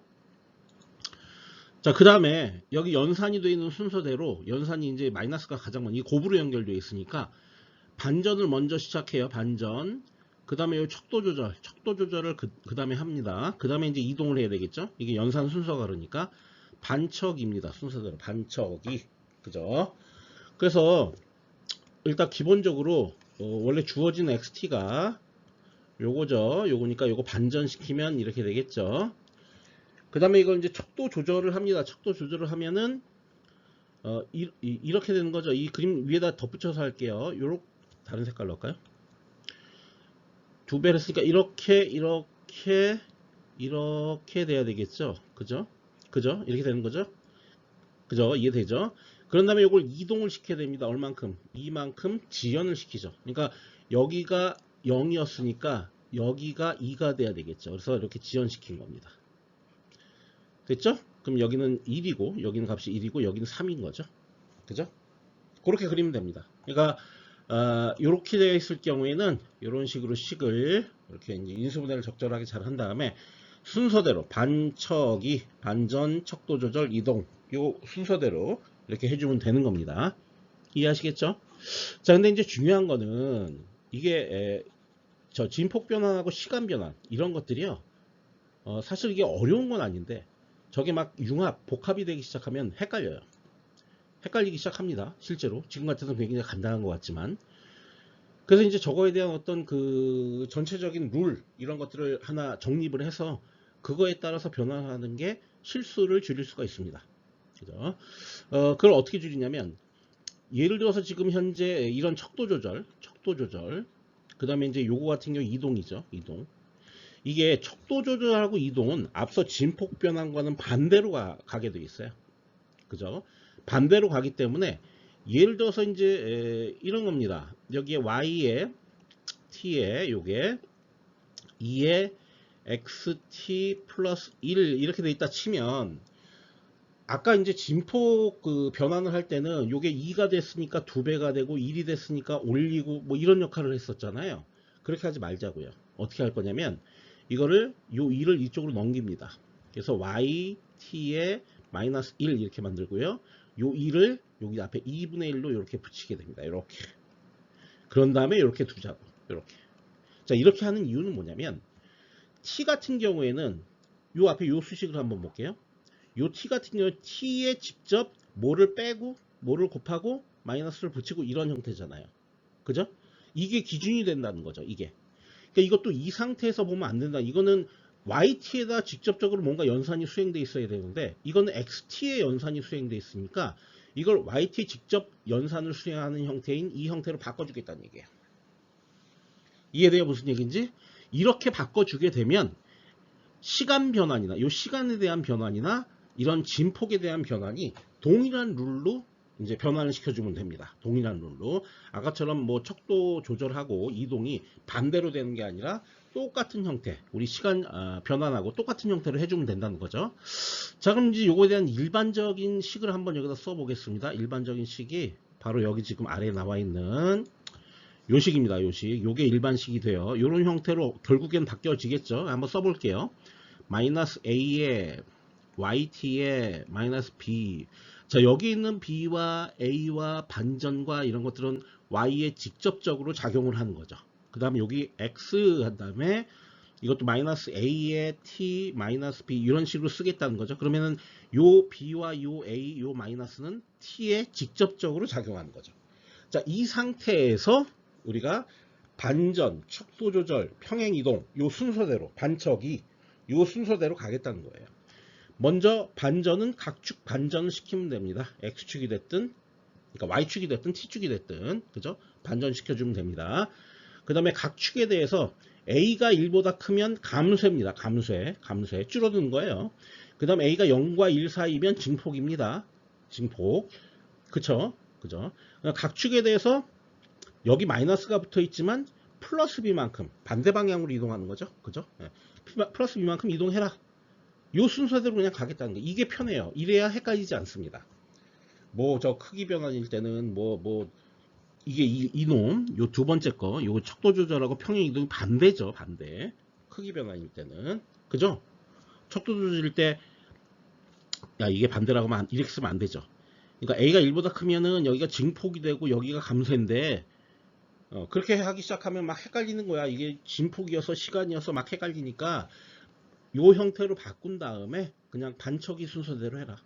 척도 조절은 1보다 크면 감소고 0과 1 사이면 증폭이고 그 다음에 이동에 대해서는 마이너스가 붙으면 플러스 쪽으로 이동 플러스가 붙으면 마이너스 쪽으로 이동 이런 식으로 이해하면 일관된 규칙을 적용을 할 수 있게 되는 겁니다. 자 그럼 복합 연산 예제를 한번 예제로 풀어 보겠습니다. 신호 XT가 있습니다. XT는 이거 얘기하는 겁니다. 여기가 0이고요. 여기가 이제 0.5고요. 여기가 이제 마이너스 0.5가 됩니다. 저걸 이제 그래프로 그려 보겠습니다. 이렇게 그러면은 이렇게 되겠죠. 여기가 마이너스 0.5 그 다음에 여기가 플러스 0.5 이렇게 되는 거죠. 크기는 1입니다. 그죠? 여기 가운데가 0이고요. 네. 자, 이 상태에서 이렇게 식이 되어 있을 때 저 복합 연산에 의한 결과 yt를 그려라 그런 얘기입니다. 그렇죠? 자, 그려 보겠습니다. 먼저 이거 식을 변환을 시켜줘야 되겠죠? 어떻게 변환시켜 주라고 그랬어요? 자, 이거 이렇게 넘기면 마이너스 2에 yt에 그 다음에 플러스 1에 그 다음에 이쪽은 x에 그 다음에 마이너스 2에 t 마이너스 0.5 이렇게 되는 거죠. 이렇게 되는 거죠. 그죠? 자, 이렇게 이제 일반식으로 변형시키고 나서 먼저 이 시간에 대한 변환을 한번 수행을 해 보겠습니다. 자, 요거를 먼저 반전, 척도 조절, 이동 이 순서대로 해주면 된다고 그랬죠? 자, 저거 반전을 시키겠습니다. 그러면은 요렇게 되는 거죠. y축 반전이니까. 그 다음에 이제 요 척도 조절을 해야 됩니다. 2배 했으니까 폭이 좁아져야 됩니다. 그래서 요렇게 되는 거죠. 그러니까 여기가 마이너스 0.25가 되고 여기가 플러스 0.25가 되는 겁니다. 자, 그런 다음에 0.5만큼 이동을 해줘야 됩니다. 이동을 시켜주면 자, 이게 어디로 이동돼야 되냐면 0.5만이니까 여기가 0이 1로 가야 돼. 그러면 이렇게 돼야 되죠. 그죠? 그래서 여기가 0.5고요. 여기는 0.75인 이 상태가 돼야 되는 거죠. 이해되시죠? 자, 그거를 이제 그려본 게 요겁니다. 요거. 그래서 여기가 0.25 이렇게 돼서 여기가 0.5 여기가 0.75 이렇게 되는 거죠. 네, 그렇게 그린 겁니다. 이해되시죠? 자, 그 다음에 이제 두 번째 거 가겠습니다. 두 번째 것도 역시 반전, 척도 조절, 이동 이 순서대로 가야 됩니다. 그런데 x에 대해서 변환을 완료한 놈 갖고 해야 되죠. 변환이 완료된 걸 깔끔하게 한번 그려 보겠습니다. 자, 그려 보면 이렇게 돼 있어서 0.25 그다음에 여기 0.5 그다음에 여기 0.75 이렇게 되는 거잖아요. 여기서 이렇게 되는 거죠. 이 상태죠. 자, 이 상태를 갖고 그려 보겠습니다. 먼저 반전을 시킵니다. 근데 저거의 반전은 이제 y니까 x축에 대한 반전을 해야 되겠죠. 그러면은 요렇게 그려야 됩니다. 반전. 자, 그 다음에 척도 조절을 해야 됩니다. 여기 2입니다. 그럼 어떻게 돼요? 이게 반절로 줄여야 되죠. 그죠? 그러면은 요렇게 바뀌어야 되겠죠. 다시 그릴게요. 요렇게 그려야 되겠네요. 이게 이제 좌표를 잊어먹을 수 있으니까 여기 쓸게요. 이 0.25 여기가 0.5 여기가 0.75고 요 높이가 이제 마이너스 1이죠. 아까 반전시켰으니까. 근데 여기 마이너스 0.5 이렇게 되는 겁니다. 요 상태로 이제 그려지게 됩니다. 자, 그다음에 이제 이동을 해야 됩니다. 평행 이동. 자, 이거를 뭡니까? 플러스 1로 되어 있으니까 마이너스 1 쪽으로 이동을 시켜야 되겠네요. 마이너스 1. 근데 저건 이제 y축에 대한 이동이니까 저건 어떻게 반대로 동작을 해야 된다는 얘기죠. 자, 그렇게 되면 이게 이 아래로 동작을 해야 되기 때문에 여기가 이렇게 되는 거죠. 쭉 오다가 이렇게 이렇게 가야 된다는 얘기죠. 그래서 여기가 얼마? 0.2. 이건 변화가 없죠. 0.25. 여기가 0.5. 그 다음에 여기가 0.75. 그 다음에 여기는 마이너스 1이 돼야 되는 거고, 여기는 마이너스 1.5가 돼야 되는 거죠. 이해하시죠? 자, 그거를 그린 게 뭡니까? 요거죠, 요거. 아우, 힘들었네요. 그죠? 네. 그러니까 이렇게 그리는 게 편합니다. 제가 하라는 대로 하세요. 왜냐면 여러분들이 저걸 아무리 잘 이해했다고 해도 문제 풀다가 이제 막 산으로 갑니다. 막 이것저것 헷갈려갖고. 그렇게 되기 쉬워요. 그래서 좀 뭔가 정형화된 방식으로 여러분 그림을 그리는 것으로서는 제가 말씀드린 방법이 조금 더 편하게 그렇게 아마 그릴 수 있을 겁니다. 네, 그럼 이제 신호에 대한 얘기를 끝내고요. 시스템에 대한 얘기를 이제 지금부터 해보도록 하겠습니다. 여기 보시면 앞서 설명한 것에 연속적으로 그냥 설명을 드릴게요. 자, 밥을 한 공기 먹었습니다. 그랬더니 똥이 한 덩이가 나왔습니다. 그죠? 자, 그럴 경우에 밥을 C공기를 먹습니다. 그럼 똥이 몇 덩이가 나와? C덩이가 나오게 됩니다. 자, 이렇게 이 식이 이 이퀄이 성립하게 되는 것을 우리가 동차성, 호모지니어티라고 얘기를 합니다. 혹은 스케일링 특성이 성립한다, 그렇게 얘기하기도 합니다. 또 이제 이쪽을 볼까요? 이쪽은 어떻게 되냐면 밥을 한 공기 먹고 국을 한 사발 먹은 거죠. 그랬더니 똥이 한 덩이, 한 덩이 더 이렇게 나왔다는 얘기죠. 그러니까 이건 뭐 따로 넣나 아니면 합쳐서 넣나 그 결과에 차이가 없다라는 걸 얘기하는 건데요. 이게 이제 더해도 똑같다라는 의미에서 가산성이라고 표현합니다. 영어로는 additivity 이렇게 얘기해요. additivity. 자, 이 두 개를 합치겠습니다. 이렇게 합치면 자, 밥을 C1 공기 먹고 그 다음에 국을 C2 사발을 먹는 거죠. 먹었을 경우에 출력이 어떻게 된다? 똥이 C1 덩이, 그 다음에 국에 의한 똥이 C2 덩이 이렇게 나온다는 얘기죠. 이게 합쳐진 형태로 나온다. 동차성과 가산성을 하나의 식으로 설명하는 건데요. 이걸 우리가 중첩의 원리가 적용되는 시스템이다 라고 표현을 하고, 이런 중첩의 원리가 적용되는 시스템을 선형 시스템이라고 부르게 되는 겁니다. 아시겠죠? 자, 선형 시스템인지를 확인하는 방법은 입출력 관계식이 원점을 지나는 1차 함수인지를 확인하라 그랬어요. 이게 너무나 당연한 얘기예요. 입출력 관계식이 yt가 있으면요, 이게 L을 이제 지워야 되죠. 입출력 관계식이니까 xt에 여기 뭐 a 이런 식으로 곱한 형태로 이렇게 표현이 되어야 된다는 거죠. 그죠? 이래야만 동차성도 성립하고 그 다음에 가산성도 성립을 하게 됩니다. 이게 너무나 당연한 게요. 요 x에 들어간 게 예를 들어서 c1의 xt라고 한다면 그걸 이렇게 넣게 되면 결과가 뭐가 나옵니까? ac1의 xt가 나오겠죠. 이렇게 결과가. 그죠? 예. 그러니까 뭐예요? 그러니까 입력으로 넣은 거 대비 a라는 배수가 곱해지긴 하지만 그 형태 그대로 이렇게 출력이 되잖아요. 그죠? 근데 만약에 여기가 제곱이 됐다 그러면 어떻게 돼요? 그럼 요걸 넣었는데 여기에 제곱이 튀어나오게 되겠죠? 그 형태가 완전히 달라지죠? 이러면 안 되는 거예요. 이러면. 그래서 입출력 관계식이 원점을 지나, 그러니까 원점을 안 지나는 거 생각해 볼까요? 이거 y의 a xt 플러스 b 이러면 안 된다고. 이러면 안 된다고. 이 b 때문에 안 돼요. b 때문에 안 됩니다. 이게 왜 그렇게 되냐면 여기 이제 y equal a xt 그 다음에 y equal EAXT를 따져보자. 이게 뭐냐면 얘는 입력으로 그냥 XT를 넣은 거고 이거는 입력으로 2배 2의 XT, 그러니까 XT에 2배 한 걸 넣은 거예요. 그럼 이런 결과가 나오겠죠? 근데 이 뒤에 이렇게 B가 있으면 B는 이렇게 더해줄 거야. 그냥 이것도 사실 요 2B가 돼야 돼요. 그래야 2배가 돼 출력이. 근데 2B가 되는 게 아니라 2B가 안 되잖아. 이거 그냥 무조건 B 더하는 거니까. 그죠? 그러니까 얘 곱하기 2 한 게 이게 안 나오잖아요. 나와야 되는데 그래야 선형성이 만족이 되는 건데. 여그래서 y절편 있는 것도 안 됩니다. 무조건 원점을 지나는 1차 함수인지를 확인해서 그게 성립하면 그럼 우리 이제 선형 시스템이다 라고 결론을 내릴 수가 있는 거죠.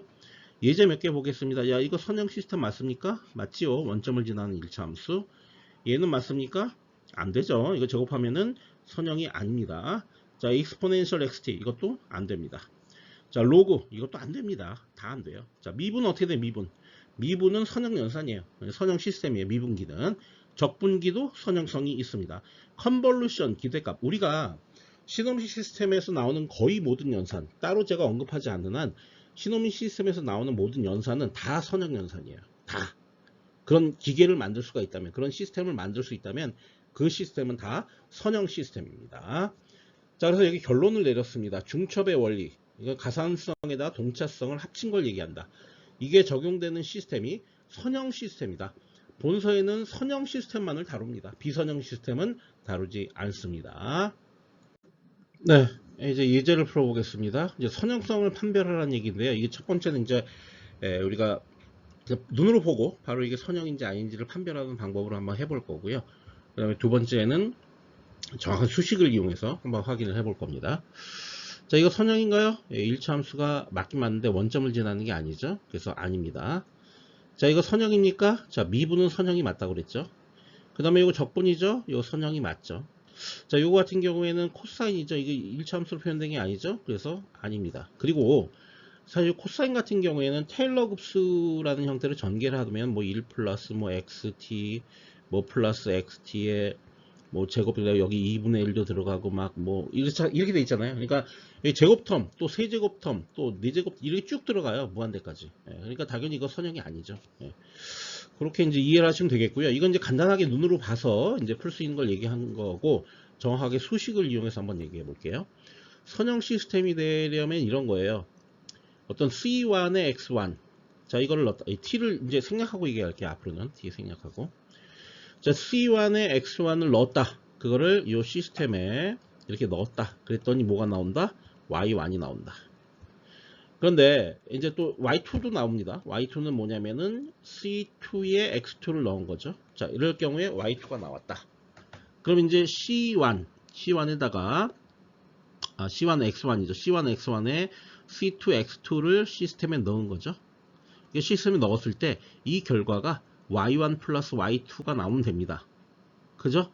그렇게 되면은 이제 요거하고 요거 두 개, 요거하고 요거 두 개 더한 게 이거랑 같다는 의미니까 선형성이 확립이 되는 거죠. 그 방식으로 하나하나 풀어보겠다는 거예요. 먼저 이거 보겠습니다. y는 4x 플러스 5 이거 갖고 이제 따져보겠습니다. 먼저 1을 넣으면 1이 나옵니다. 그 다음 2를 넣으면 4x2에 플러스 5가 나옵니다. 2를 넣으면 2가 나와요. 그러면 이제 이번에는 뭘 넣을 거예요?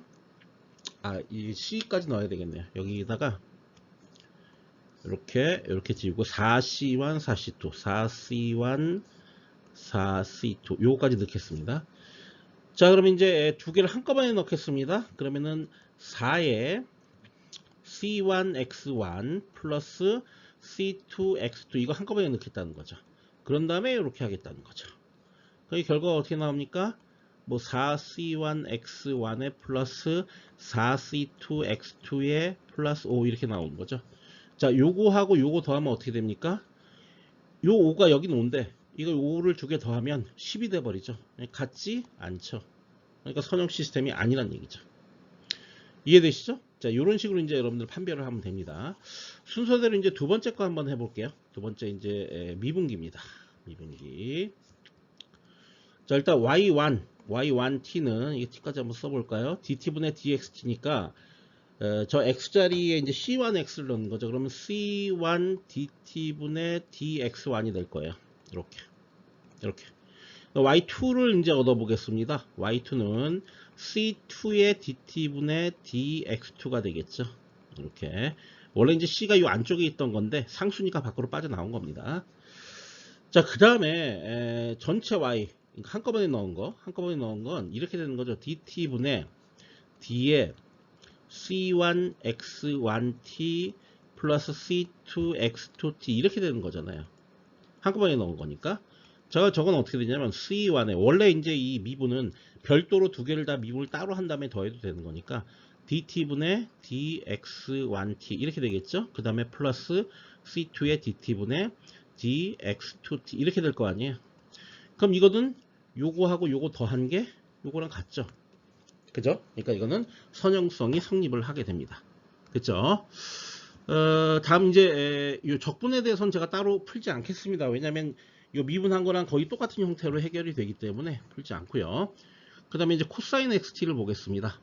자, y1t가 얻어지기 위해서는요, 코사인에 그 다음에 a의 x1t 이게 이제 입력이 돼야 되는 거죠. 그 다음 y2t를 얻으려고 하려면요. 코사인에 a의 a c1으로 해야지. 왜 a 갑자기 a를 했어 내가. 그럼 안 되죠. c1의 x1이죠. 그러니까 c1 여긴 c2 이렇게 되는 거죠. x2t 그죠? 이렇게 되는 겁니다. 그럼 이제 yt 전체 더한 거를 입력한 거 이거는 코사인에 c1 x1t에 플러스 c2 x2t 요거를 넣어야 되는 거죠. 근데 이거는 코사인이 두 개가 합친 형태로 되어 있기 때문에 저거는 뭐 코코사사인가요? 그죠? 코사인 사인 그런 식으로 바뀌게 되죠. 절대 이게 요거 두 개, 요 위에 있는 두 개를 더한 게 이 아래 거랑 같아질 수가 없죠. 그죠? 왜냐면 이거는 코코사사니까. 그죠? 이해되죠, 이거? 안 적겠습니다. 뭐 지금 생각하면서 공식 뭐 지금 적는 게 중요한 건 아니니까. 어쨌든 같지 않습니다. 그래서 이거는 선형이 아닙니다. 자, 그 다음에 이제 우리가 얘기할 거는 선형 시스템에서는 주파수가 보존된다는 건데요. 우리 아까 하나의 예를 봤습니다. 미분기, 접분기. 미분을 했을 때와 적분을 했을 때 주파수하고 제동상수는 보존된다. 라는 얘기 했었죠? 네, 똑같습니다. 여기 이제 어떤 입력 신호가 있습니다. 이게 지금 복소 정연파로 되어 있어요. 그죠? 그죠? 이 코사인 사인이 제1을 통해서 합쳐진 거죠. 그걸 어떤 선형 시스템에 넣었습니다. 자, 선형 시스템은 어떤 식으로 동작을 하느냐면 이런 식으로 동작을 하는 겁니다. 어떤 입력이 들어오면 거기에 크기 또는 위상은 변화시킬 수 있는 거죠. 그래서 일반적인 식으로 이렇게 표현하면 C의 exponential j 세타 저런 식으로 XT에 곱해진다는 거죠. 저런 것들이 선형 시스템이잖아요. 그죠? 1차 함수로 이루어진 거. 그죠? 2차 되면 안 되죠. 1차로만 이루어지는 거죠. 그다음 Y절편도 0이어야 되죠. 이 대표적인 게 이게 이제 미분기나 그 다음에 이제 우리가 앞으로 공부하게 될 필터나 이런 것들이 다 그렇습니다. 다 선형 시스템이에요. 저걸 이제 곱하게 된다는 거죠. 그럼 그 출력이 어떻게 되냐면 그대로 여기 이제 여기 C가 곱해지고요. A는 원래 있었던 거 C가 곱해지고 그 다음에 여기 이제 세타가 이렇게 붙게 됩니다. 자, 이런 결과가 나왔어요. 이런 결과가 나왔는데 중요한 건 이 FC라는 거예요. 여기 입력에도 FC가 있고 여기도 FC가 있습니다. 주파수가 어떻게 됐어요? 그대로 보존이 됐죠. 근데 요 크기는 바뀔 수가 있죠. 근데 위상도 바뀌었죠. 크기도 바뀌었고 위상도 바뀌었습니다. 그러나 주파수가 바뀌진 않았다는 거예요. 그러니까 선형 시스템에서는 주파수가 보존된다라고 결론을 내릴 수가 있고요. 비선형 시스템 하나 예를 보겠습니다. 이것도 역시 마찬가지로 이렇게 크기와 위상이 변형될 수 있고 여기가 제곱으로 이렇게 작용을 하게 됩니다. 그럼 여기를 이렇게 넣습니다. 그러면은 이제 요 A는 요 제곱이 되는 바람에 여기가 제곱이 되고요. C는 그대로 있고요. 그 다음에 여기 들어갈 것도 제곱을 했기 때문에 이게 다 2배씩 증가하게 됩니다. 이렇게 2배씩. 그런 다음에 요 시스템의 위상 이게 더해지는 형태로 동작을 하게 되겠죠. 이 두 개를 곱하면 어떻게 됐어요? 요거 뭐야? 주파수가 2배 됐잖아. 그죠? 주파수가 보존이 돼요, 안 돼요? 요건 FC고 요건 EFC죠. 여기 4파이니까. 그래서 요게 보존이 됩니까, 안 됩니까? 안 된다는 거죠. 그러니까 비선형 시스템에서는 주파수가 보존이 안 된다라는 거예요. 사실 이게 굉장히 중요한 특성인데요. 우리가 필터를 구성한다는 것이 뭘 얘기하는 건 주파수별로 크기와 위상을 다르게 주겠다는 거거든요. 그래서 예를 들어서 필터에서 어떤 주파수 성분에 해당하는 걸 차단을 하고 싶다 그러면 그 주파수에서는 이득이 0이 되게끔 만들어 놓으면 되는 거거든요. 그 주파수에서. 그죠? 그러니까 그 주파수만 쏙 걸러내서 그것만 삭제시켜 버리는 거죠. 그게 가능하려면 주파수가 보존이 돼야만 되는 거예요. 주파수가 달라지면 안 돼요. 그러니까 우리가 다루는 대부분의 필터는 다 뭐다? 선형 필터. 네. 그리고 선형 시스템에서는 주파수가 보존된다는 사실 잘 기억해 두셔야 됩니다. 다음 이제 C불변 시스템하고 C변 시스템 얘기를 한번 해보겠습니다. 사실 이제 우리가 C불변이어야 된다는 거는 우리가 여러분들이 기업에 취업해서 어떤 제품을 만들어낸다 그러면은 공학 제품이 가져야 할 기본적인 특성입니다. 오전에 동작의 어떤 그 성능이 달라지고 오후에 가서 또 성능이 달라지고 이러면 되겠어요? 언제나 시간에 관계없이 동일한 특성을 내는 그런 시스템이어야 되겠죠. 자, 그럼 이게 보세요. 이게 의미하는 바 우리가 이제 C불변 시스템이다 라는 걸 갖다가 입증하기 위한 식이 이 식이거든요. 이거 뭐냐면 X를 약간 딜레이를 넣어서 이제 시스템에 입력을 시킨 거죠. 그러면 그 출력도 딜레이가 돼서 나와야 되는 거죠. 원래 딜레이를 안 줬을 때 나와야 되는 출력에 타우만큼의 딜레이가 된 형태로 나와줘야 된다. 이걸 그림으로 표현하면 이렇게 이제 어떤 사각파를 넣었어요. 시스템에. 그 출력이 삼각화가 나왔어요. 근데 요만큼 타우만큼 딜레이를 줬습니다. 근데 그 출력이 어때요? 똑같은 동일한 삼각파가 나오는데 똑같이 타우만큼 딜레이가 돼서 나와야 된다. 자, 이게 시불변인 거죠. 그래 놓고 요게 이제 공학 제품이 가져야 될 기본적인 특성이다 라고 얘기를 할 수가 있는 거죠. 우리 신호 처리에서는 리니어, 일단 선형 시스템이어야 되고, 타임 인베리언트, 이게 시불변입니다. 시 인베리언트니까 불변 이렇게 되는 거죠. 이런 시불변 시스템, 선형 시불변, 이게 LTI 시스템이라고 부르게 되는데요. 신호 처리에서는 무조건 LTI 시스템을 가정하고 진행을 하는 겁니다. 그러니까 무조건 그냥 다 LTI 시스템이에요. 다른 얘기 생각할 필요가 없어. 여기에 이제 나중에 하나 더 추가가 됩니다. 뭐가 더 추가가 되죠? 인과 시스템의 특성이 하나 추가됩니다. 그러니까 우리가 이제 앞으로 공부하게 되는 것들 대부분의 시스템은 다 보다 인과 LTI 시스템이다라는 사실을 알아두셔야 됩니다. 자, 다음 방정식 표현에서 방정식, 그러니까 이제 시스템은 미분 방정식 표현으로 표현할 수 있으니까 그럴 경우에 그 방정식만 보고 이거 시변입니다, 시불변입니다 금방 알아낼 수 있는 방법이 뭐냐? 입출력 관계식의 개수가 상수인지 확인해라. 자, 무슨 얘기냐? 어떤 yt를 얻어내기 위해서 이게 뭐래서 이렇게 미분을 한번 했다고 하더라도 여기가 이제 뭐 xt가 있겠죠? 있죠? 요 앞에 있는 개수가 상수여야 된다는 얘기야. 이게요, 뭐 txt 이런 식으로 되어 있으면 이건 뭐야? 시변 시스템이라고. 요게 있는 개수가 상수여야 된다고. 그죠? 그래야만 시간에 따라서 변하지 않는 출력을 내게 돼 있어요. 뭐 그렇게 되겠죠. 이게 만약에 시간이 약간의 딜레이가 생긴다 그러면 그대로 그냥 시간 딜레이 시키면 되는데 여기서 시간이 딜레이가 되면 요 t에 의해서 크기도 변화가 일어나게 되잖아요. 이러면 안 된다고. 이러면 시변 시스템이 돼버린다고. 아시겠죠? 예, 그거를 확인해 주시면 되겠습니다. 네, 다음 시불변 시스템에 대한 예제를 풀어보겠습니다. 자, 두 가지의 어떤 시스템이 있는데 이 시스템의 시불변성을 판별하래요. 이것도 역시 두 가지 방법을 통하겠습니다. 첫 번째는 그냥 입출력 관계만 보고 확인하는 방법, 두 번째는 정확하게 수식 유도로 푸는 방법. 입출력 관계를 먼저 확인하면 개수가 상수여야 되잖아요. 여기 개수 상수죠. 여기도 개수 뭐 상수죠. 이게 뭐예요? 이거는 시불변이에요. 그럼 요 xt, 요 두 번째 거 보겠습니다. 두 번째 거는 이 개수가 이거잖아요. 이게 상수인가요? 아니죠. 여기 이제 이산신호에서는 요 n이 시간이랑 똑같은 거죠. 여기 시간, 여기 앞에 시간이 들어갔다고. 이거 상수 아니라고. 그러니까 이거는 시변이죠. 두 번째 거는. 그죠? 그렇게 판별을 하면 되고요. 그 다음에 이제 우리가 이거는 이제 그 입출력 관계만 보고 그냥 이제 이해를 한 거고요. 정확하게 수식으로 따져보겠습니다. 자, 어떻게 따질 거냐면 이렇게 따질 거죠. 자, y의 t 마이너스 타우.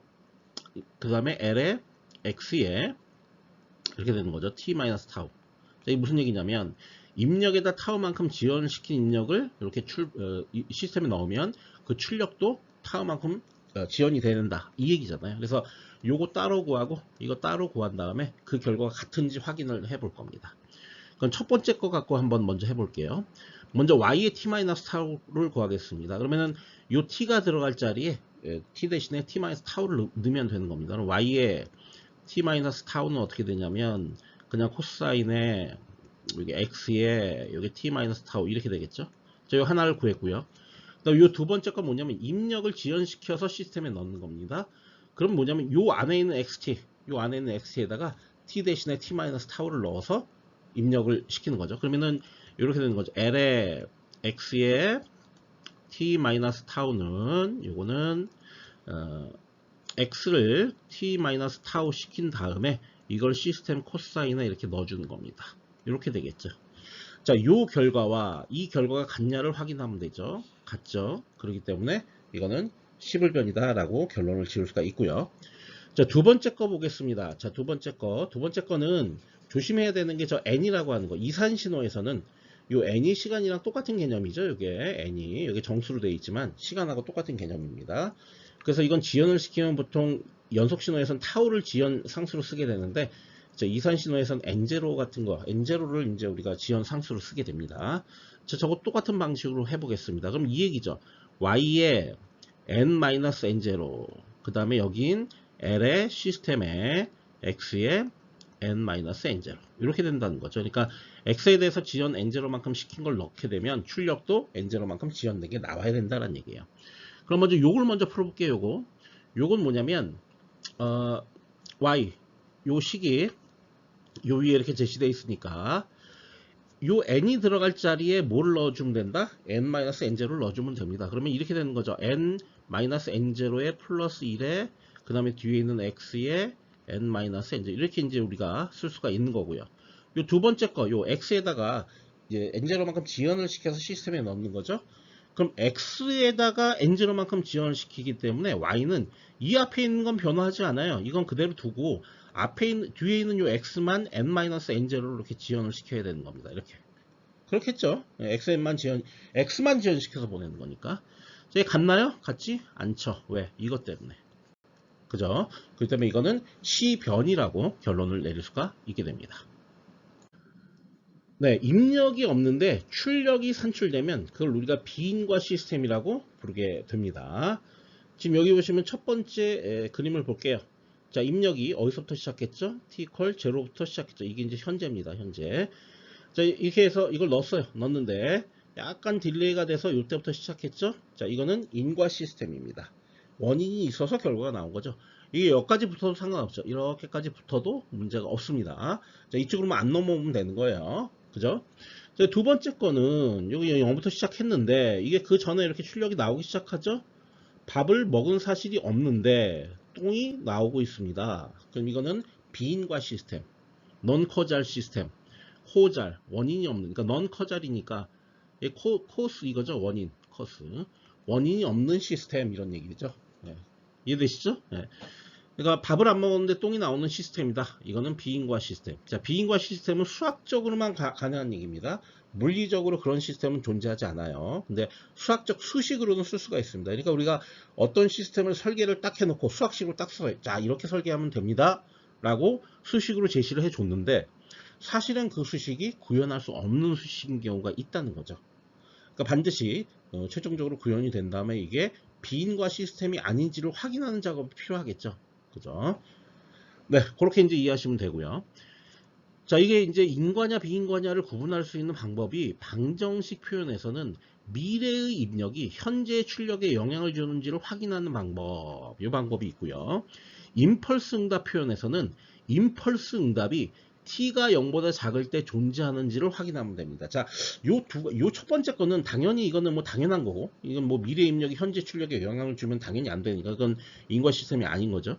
근데 이 두 번째 같은 경우에는 임펄스 응답이 t가 0보다 작으면 어떤 문제가 생기느냐, 이거는 컨볼루션이라는 걸 정확히 이해한 다음에 여러분들한테 얘기해 줄 수 있을 것 같아요. 그래서 이거는 나중에 이제 컨볼루션을 공부를 하게 되면 그때 이제 비인과 시스템에서 입력이 없는데 출력이 나오는 케이스에 대해서 설명을 할 거니까 여기서는 더 이상 깊게 이걸 이해하려고 들지는 않겠습니다. 그냥 어쨌든 임펄스 응답이 시간 t가 0보다 작을 때 존재하지 않아야 됩니다. 존재하면 그러면 그건 비인과 시스템인 거예요. 예. 그렇게 이제 그 정도만 이해하고 넘어가는 걸로 하겠습니다. 다음에 얘기할 게 이제 안정 시스템입니다. 그러니까 유한 입력, 그러니까 입력이 유한, 한정이 되어 있다는 얘기죠. 그거에 대해서 유한 출력을 산출하는 시스템, 그걸 안정 시스템이라고 부르게 됩니다. 그러니까 밥을 먹고 아무리 밥을 많이 먹었어도 이게 무한정 먹을 수는 없는 거기 때문에 제한된 밥을 먹었을 때 제한된 똥이 나와야 돼요. 똥이 줄줄줄줄 계속 나오면 안 되는 거예요. 예, 그 얘기입니다. 이거 보시면은 이제 방정식 표현에서 한번 살펴볼게요. 유한 입력에 대해서 유한 출력이 나오는지를 이제 확인을 하면 되는 겁니다. 자, 무슨 얘기냐면, 자, xt가 이렇게 있습니다. 근데 xt가 mx보다 작습니다. 저 mx는 뭐냐? 이거 하나의 상수야. 근데 그 상수가 무한대보다는 작은 상수죠. 그거보다 xt가 더 작아야 된다는 거예요. 모든 t에 대해서. 그죠? 이게 무슨 얘기예요? 발산하지 않는 입력이 들어온다는 얘기죠. 근데 여기 보시면 이제 y도 이렇게 됩니다. y도 어떤 상수가 있는데 그 상수가 무한대보다는 작습니다. 근데 그 상수보다도 yt가 작거나 같다 그랬으니까 이것도 역시 마찬가지. 모든 t에 대해서 그런 거죠. 모든 t에 대해서. 이것도 마찬가지로 발산하지 않는 출력이라는 거예요. 그러니까 발산하지 않는 입력에 대해서 발산하지 않는 출력, 그러니까 제한된 입력에 대해서 제한된 출력, 이렇게 산출을 하는 그런 시스템을 비보호 안정 시스템, 이렇게 보면 비보호 안정 시스템 이렇게 부릅니다. 비보호 안정이라는 것은 바운디드 인, 바운디드 아웃이에요. 무슨 얘기냐면 제한된 입력에 대해서 제한된 출력을 산출한다는 얘기죠. 비보 안정 시스템이라고 우리가 부르게 됩니다. 자, 방정식 표현에서는 그렇게 우리가 이제 확인을 해주면 되고요. 임펄스 응답 표현에서는 그 시스템의 임펄스 응답이 모두 적분을 했을 때, 그러니까 임펄스 시스템의 언더 에어리어를 모두 더했을 때 그게 무한대보다 작다 그러면, 그러면 이제 이건 이제 절대적분이라고 해요. 절대적분이 유한하면 그러면 안정 시스템이다. 이렇게 이제 우리가 얘기를 할 수가 있습니다. 자, 딸린 정리로서 요거는 그냥 한번 이해만 하고 넘어갈게요. 시스템이 안정적이고 입력이 유한한 에너지를 가진다. 자, 이게 무슨 얘기냐면 시스템이 안정적이라는 얘기는 임펄스 응답이 절대적분이 가능해야 된다는 얘기죠. 이렇게, 그죠? 그 다음에 입력이 유한한 에너지를 갖는다고 그랬죠. 자, 유한한 에너지는 뭐냐면 이겁니다. 그 입력을 제곱을 하죠. 제곱을 한 다음에 절대값을 취한, 죄송합니다. 절대값을 취한 다음에 그걸 제곱을 하는 거죠. 제곱을. 그래갖고 모두 적분을 합니다. 이거 뭐 구하는 거예요? 에너지 구하는 거죠. 에너지. 왜냐면 제곱을 한 다음에 시간에 대해서 적분을 했기 때문에. 그죠? 제곱만 하면 순간 전력이고요. 제곱을 해서 그거를 시간, 그러니까 적분하는 시간으로 나눠주게 되면 평균 전력이고요. 그 다음에 제곱을 한 다음에 그냥 모든 구간에서 적분해버리면 그건 에너지예요. 그러니까 에너지가 유한하다는 얘기죠. 무한대보다 작다는 얘기니까. 그래서 시스템이 이게 지금 이제 절대적분이 가능하다는 얘기가 이게 시스템이 안정적이고, 두 번째 입력이 유한한 에너지를 갖는 입력이 그 시스템의 입력이 됐다라고 하면 출력의 에너지도 어떻다? 유한하다라는 얘기죠. 이건 YT 출력이니까. 됐죠? 그래서 출력도 유한한 에너지를 갖는다. 이렇게 우리가 결론을 낼 수가 있습니다. 자, 예제를 풀어보겠습니다. 위 시스템의 인과성과 안정성을 판별하라. 이게 적분기네요. 적분기인데 이제 시간 0서부터 적분을 하는 겁니다. 이걸 생각을 해보면 일단 이거는 입출력 관계로 제시가 되어 있거든요. 그러니까 사실 이게 미분 방정식 표현이에요. 이거 양변을 이제 미분을 하면은 y가 미분이 되고 x는 그냥 미분되지 않는 그런 형태로 나오겠죠. 그러니까 이게 사실 미분 방정식으로 제시된 거죠. 그럴 경우에 자, 인과성은 어떻게 판별을 하면 됩니까? 지금 현재 출력을 얻어내기 위해서 미래의 입력을 사용하지 않는지를 확인을 해야 된다고 그랬죠. 그래서 이거 보겠습니다. 이거는 생각을 해보면 요 t가 현재입니다. 자, 이게 그래프를 한번 그려볼게요. 뭐 이런 그래프가 이렇게 있었다. 이게 이제 xt라고 생각해 볼게요. 그럼 여기 0서부터 시작해서요. 0서부터 시작해서 어디 t까지 요 언더 에어리어를 적분을 하게 되는 거죠. 그럼 요 t가 지금 현재잖아요. 요게 현재라고. 현재 기준으로 과거 것만 참조하잖아요. 미래 거를 참조하지 않는다고. 과거 거에 대해서만 적분을 하고 있다고. 그러니까 인과적이죠. 만약에 여기가 t가 아니라 t 플러스 1이 돼버리면 그러면 안 되죠. 지금 현재 시간은 t인데 t 플러스 1까지 관여를 하게 되면 오른쪽으로 좀 더 온다는 얘기 아니에요. 여기까지. 그럼 이것까지 적분을 하게 되면 이거는 이제 인과성을 파괴시키죠. 비인과가 돼버리는 거죠. 이해되시죠? 자, 그런 개념으로 이해를 하시면 되고요. 그 다음에 안정성에 대한 얘기를 하겠습니다. 안정성도 이게 지금 미분 방정식의 형태로 주어져 있기 때문에 저걸 어떻게 해야 돼요? 비보 안정인지 확인을 해야 되는 거죠. 비보 안정. 그러니까 이런 거예요. 인과성은 두 가지 판별법이 있습니다. 먼저 방정식에서는 미래 입력을 사용하는지를 확인하는 게 필요하고요. 그 다음에 임펄스 응답 함수 표현에서는 t가 0보다 작을 때 임펄스 응답이 존재하는지 확인해야 되겠죠. 자, 안정성 같은 경우에는 제한된 입력에 대해서 제한된 출력을 산출하는지, 우리 이제 미분 방정식에서는 그렇다는 거예요. 미분 방정식에서는 제한된 입력에 대해서 제한된 출력을 산출하는지를 확인을 해야 되고, 임펄스 응답에서는 언더 에어리어의 절대적분이 수렴하는지 확인해야 되고, 뭐 이런 거잖아요. 근데 요건 지금 이제 방정식으로 주어져 있기 때문에 요거 같은 경우에는 제한된 입력을 넣겠습니다. 그럼 yt는 0서부터 이제 t까지. 자, x타우라고 했는데 x타우가 그냥 mx라고 쓸게요. 그러니까 이거 어떤 상수죠. 그러니까 요 mx는 x타우가 항상 작거나 같죠. mx보다. 그러니까 요 mx는 뭐냐면 요 타우가 무엇이든 간에 그 출력, 예를 들어 xt가 뭐 x타우 이렇게 돼 있어도 mx는 한 여기가 있는 거죠. mx 이렇게. 그런데 그보다 항상 작은 거죠. 작거나 같은 거죠. 그죠? 요 개념, 요 상수를 여기다 넣어서 계산을 해보겠다. 그럼 d 타우 이렇게 되는 거죠. 그럼 이게 어떻게 되냐면요, mx의 t가 돼버립니다. 그럼 이제 문제가 뭐냐면 요 t를 갖다가 계속 키워서 거의 무한대에 가깝게 보내요. 요 t가 무한대가 된다는 거죠. 그럼 그럼 이거 발산해 버리잖아. 불안정이죠. 시간이 오랜 시간 지나면 이건 불안정하죠. 왜냐면 그리고 논리적으로 생각해봐도 적분기라는 게 t를 무한대로 보내버리면 다 적분하는데 어떤 x타우가 신호가 존재가 무한대까지 한다면 발산이죠. 뭐 다 적분해버리면. 그죠? 그래서 이거는 불안정하다라고 결론을 낼 수가 있습니다. 자, 다음 기억 시스템과 무기억 시스템입니다. 자, 그러니까 우리가 다루는 시스템은 다 기억 시스템이라고 했죠. 무기억도 있긴 한데 굉장히 일부고 대부분의 시스템이 기억 시스템이고요. 저거는 밥을 먹고 똥이 나오기 위해서는 내장기관에서 그 밥을 소화시키는 시간이 필요하다는 것을 얘기하는 거죠. 그죠? 무기억 시스템은 기억 소자가 없다란 얘기예요. 그래서 출력이 현재의 입력에만 의존하는 시스템이다라는 겁니다. 그죠?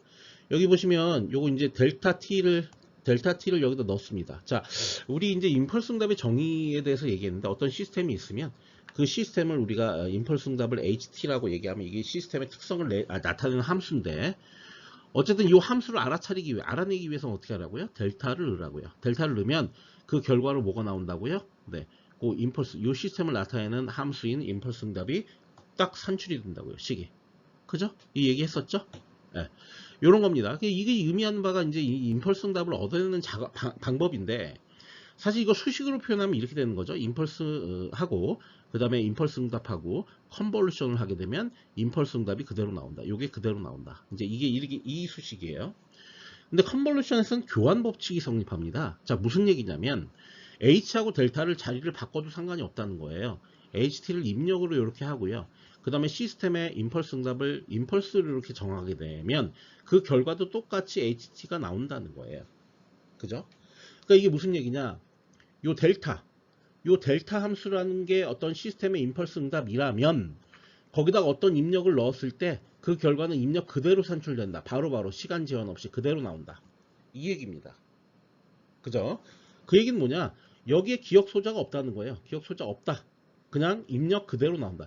제가 이제 이 무기억 시스템에 대해서 설명을 하려고 하다 보니까 이런 블록도를 그리게 됐는데 최대한 여러분들한테 개념을 이해시켜 주려고 하다 보니까 이렇게 얘기를 한 거고요. 나중에 컨볼루션을 다시 배우게 되면 지금 여기 설명하는 이게요. 너무나 당연한 얘기예요. 지금 이제 컨볼루션에 대해서 실제 컨볼루션이 어떻게 이루어지는지에 대해서 얘기를 안 했거든요. 근데 컨볼루션이 어떻게 이루어지는지에 대해서 여러분들이 알게 되면 아, 무기억이 되려면 여기가 델타일 수밖에 없겠구나 라고 여러분들이 이해를 할 거예요. 근데 지금 이제 그걸 배우지 않은 상태에서 어떻게든 여러분들을 이해시키려고 하다 보니까 이런 블록도를 그리게 됐는데 어쨌든 이 블록도에서 얘기하려고 하는 건 뭐냐 이겁니다.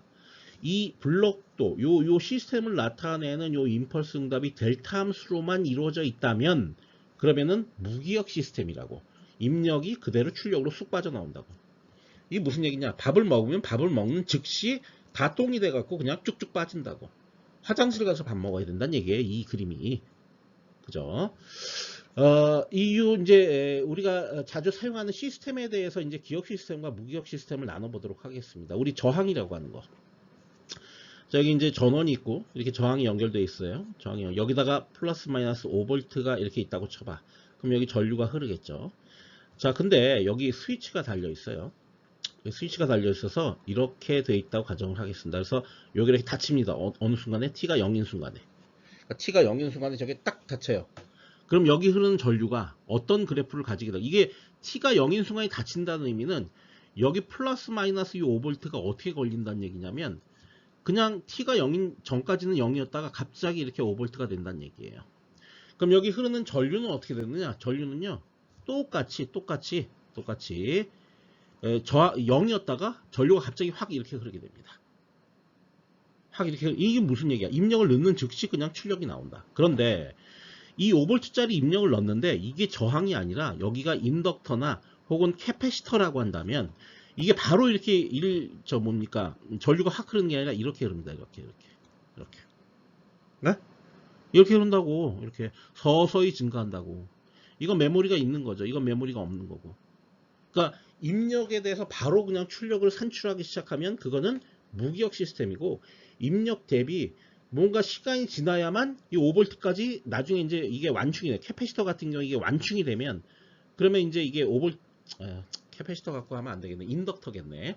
캐패시터로 갖고 하면 나중에 전류가 안 흐르게 되니까. 인덕터라고 한다면 이게 여기 완충이 되면 그때 가서야 이제 5볼트로 그것도 이제 5볼트란 말도 쓰기가 약간 그런데 저 인덕터가 왜냐면 인덕터가 나중에 시간이 지나면 쇼트가 돼 버리거든.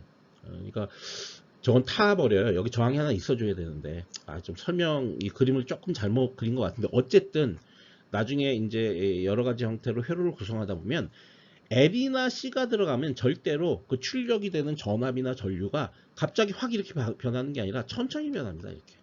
그래갖고 최종적인 어떤 최종치에 도달하게 돼요. 5볼트에. 그렇게 됩니다. 예. 그렇게 되고 그 다음에 조합 논리회로 우리 논리회로에서 배웠던 조합 논리회로와 순서 논리회로의 차이점을 얘기해 보자고. 그러니까 순서 논리회로는 플립플랍이 들어간 회로를 얘기하는 거 아니에요. 그러니까 플립플랍이 없는 조합 논리회로는 게이트, AND, OR, NOT 이런 걸로만 이루어져 있는 거죠. 그런 경우에는 입력이 들어가면 그대로 출력이 쑥 빠져나오죠. 사실 뭐 프로포게이션 딜레이에서 약간 거의 뭐 나노세컨드 단위의 지연이 있긴 하지만 사실은 거의 논리적으로는 그냥 입력이 넣으면 그대로 출력이 빠져나온다. 그렇게 가정하고 설계를 하잖아요. 근데 순서 논리회로는 그렇지가 않죠. 플립플랍이 들어가 있으면 플립플랍을 여기시키는 클락이 들어오기 전까지는 절대로 순서 플립플랍 값이 안 바뀌어요. 그러니까 지연이 필요하다고 지연이 발생한다고. 그래서 순서 논리 회로 같은 경우에는 기억 시스템이에요. 조합 논리 회로는 무기억 시스템이고 저항 회로는 무기억 시스템이고 LC가 들어간 회로는 기억 시스템이 되는 거예요. 그죠? 네, 그런 개념입니다. 그래서 방정식 표현과 임펄스 응답 표현에서 기억인지 무기억인지를 확인하는 방법. 먼저 방정식 표현에서는 입출력 관계식에 지연이나 선행이 있으면 안 되겠죠? 그죠? 이거는 기억 시스템이라는 얘기죠. 보통 선행이라는 표현은 좀 그래요. 이건 사실은 선행을 시키게 되면 뭔 일이 발생하냐면은 이제 비인과가 돼버리니까 그건 이제 좀 말이 안 되는 거고 어쨌든 그래도 수학적으로는 선행까지 포함이 되는 거죠. 그 지연이 발생하면 그러면은 그게 얘기는 뭔 얘기예요? 기억 시스템 처리 지연이 생긴다는 거니까 뭔가 시스템이 신호를 간직하고 있는 시간이 필요하다는 얘기죠. 그죠? 이제 그렇게 되는 거고요. 임펄스 응답 표현에서는 임펄스 응답이 임펄스냐 말 그대로 여기 아까 설명했잖아. 임펄스냐 요러면은 이게 뭐냐면 무기억 시스템이고 임펄스가 아니면 다 기억 시스템입니다. 그러니까 대부분 우리가 다루는 시스템은 다 뭐다? 기억 시스템이죠. 처리하기 위한 처리 지연이 반드시 필요하게 돼요. 입력에 대해서 바로바로 처리해 줄 수 있는 게 아니라는 거예요. 밥을 먹으면 소화시킬 수 있는 시간이 필요하다는 얘기죠. 네. 이 정도 하고 예제를 통해서 나중에 확인을 더 해 볼 겁니다. 저는 마지막으로 가역 시스템에 대한 얘기를 한번 해보겠습니다. 가역 시스템은 여기 만들어질 수 있는 시스템을 의미하죠. 그래서 역 시스템이 존재하는 시스템을 가역 시스템이라고 그렇게 부르게 됩니다. 지금 여기 이제 보시면 여기 이제 XT가 밥을 먹었어요. 그랬더니 똥이 나왔습니다. 그러면 역 시스템 뭐냐? L의-1인데 똥을 먹었더니 뭐가 나와요? 밥이 나오는 거죠. 자, 이게 가능하냐? 이 시스템을 우리가 역 시스템이라고 하고 역 시스템이 존재하면 그 우리가 가역 시스템이라고 부르게 되는 거죠. 자, 1차 함수는 가역이고 2차 함수는 비가역이라고 했어요. 요거 좀 설명을 한번 해볼게요. 먼저 가역에 대해서 얘기를 하면 이런 거죠. 1차 함수는 이렇게 돼 있으면 이렇게 됩니다. 여기 이제 뭐 예를 들어서 y는 equal ax 뭐 이런 식으로 표시가 되는 거죠. 어떤 입력에 대해서 어떤 출력이 나옵니다. 또 어떤 입력에 대해서 어떤 출력이 나옵니다. 자, 이거는 역 시스템을 구성하게 되면 원래 이제 이쪽이 정의구역이고 이쪽이 치역이라고 그러나요? 치역이 되는 건데 이제는 반대로 여기가 정의구역이 되고 여기가 치역이 되는 거죠. 그럼 여기가 x고 여기가 y가 되는 거죠. 근데 우리가 함수가 되려면 이게 1대1 대응이 돼야 되거든요. 예를 들어서 2차 함수 같은 경우 어떤 문제가 있냐면 이렇게 되면 이게 뭐가 문제냐면 여기 보시면 요 x1에 대해서 이렇게 어떤 하나의 값이 대응이 되고 그다음 여기 가보면 마이너스 x1이 있죠. 여기에서도 하나가 뭐가 대응이 될 거예요. 이렇게 그죠? 동일한 값으로 대응되는 경우가 있다는 거예요. 그럼 이거를 만약에 x와 y를 바꾸게 되면 어떤 일이 벌어지냐면 x 하나에 대해서 y 두 개가 대응되는 이상한 현상이 발생을 하게 된다는 거죠. 그럼 이거는 정확한 함수로 표현될 수 있는 거예요? 없는 거예요? 안 되는 거죠. 이거는. 그죠? x1에 y가 두 개면 도대체 뭘로 결정을 해야 돼?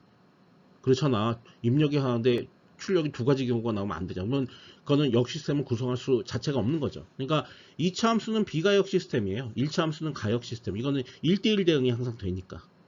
결론적으로 뭐냐, 이런 그 방정식 표현에서 1대1 대응이 되느냐 안 되느냐를 확인해야 된다는 거야. 1대1 대응이 되면 그거를 역 시스템을 구성해도 입력에 대해서 출력이 하나씩만 대응이 될 텐데, 이게 지금 1대1 대응, 이거는 1대 뭡니까? 다대1 대응이죠. 다대1. 이건 이제 다대1. 여러 개가 모두 하나로 대응되는 거예요.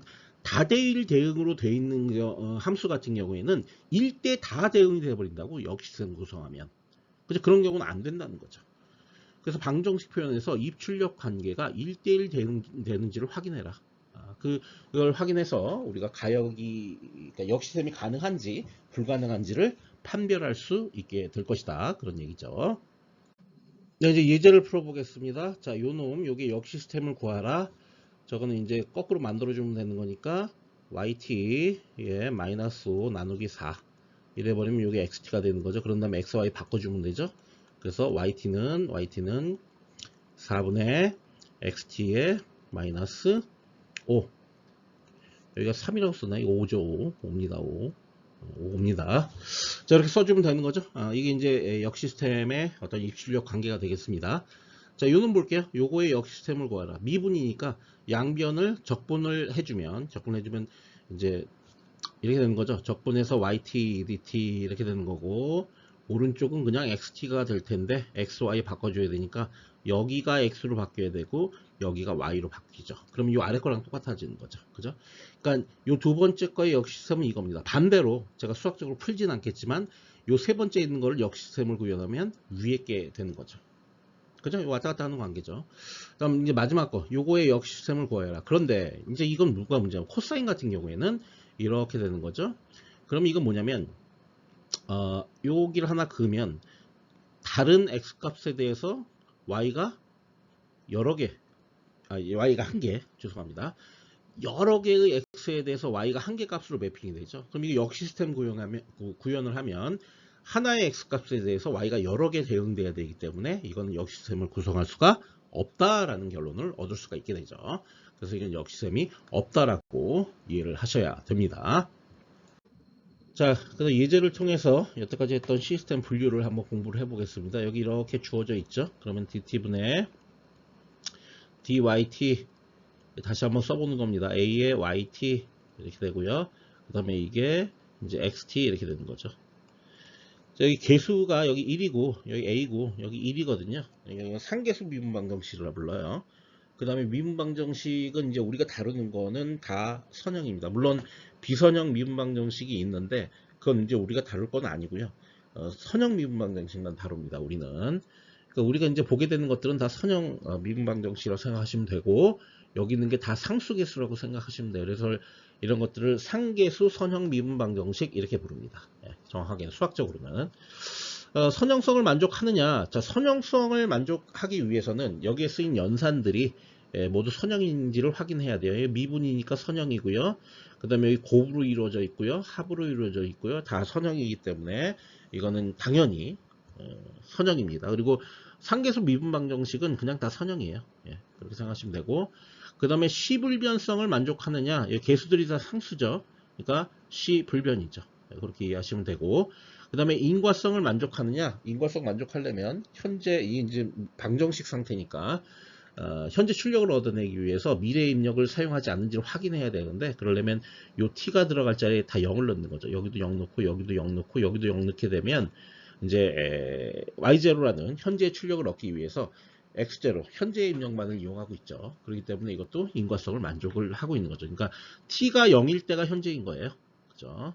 만약에 이렇게 넣었는데 이 xt가 t가 뭐 예를 들어 2일 때 거를 활용하고 있다. 그럼 이건 이제 미래 값을 이용하는 거니까 그렇게 되면은 인과성을 만족하지 않는 거죠. 다음 기억성을 만족하고 있느냐? 이제 이거에 대해서 판별을 해야 되는데 기억성은 뭘로 우리가 판별을 하면 되냐면 이제 우리 방정식 상태예요. 임펄스 응답 상태가 아니라 방정식으로 주어져 있기 때문에 저럴 경우에는 미분, 적분 이런 것들이 포함되면 안 된다고 그랬죠.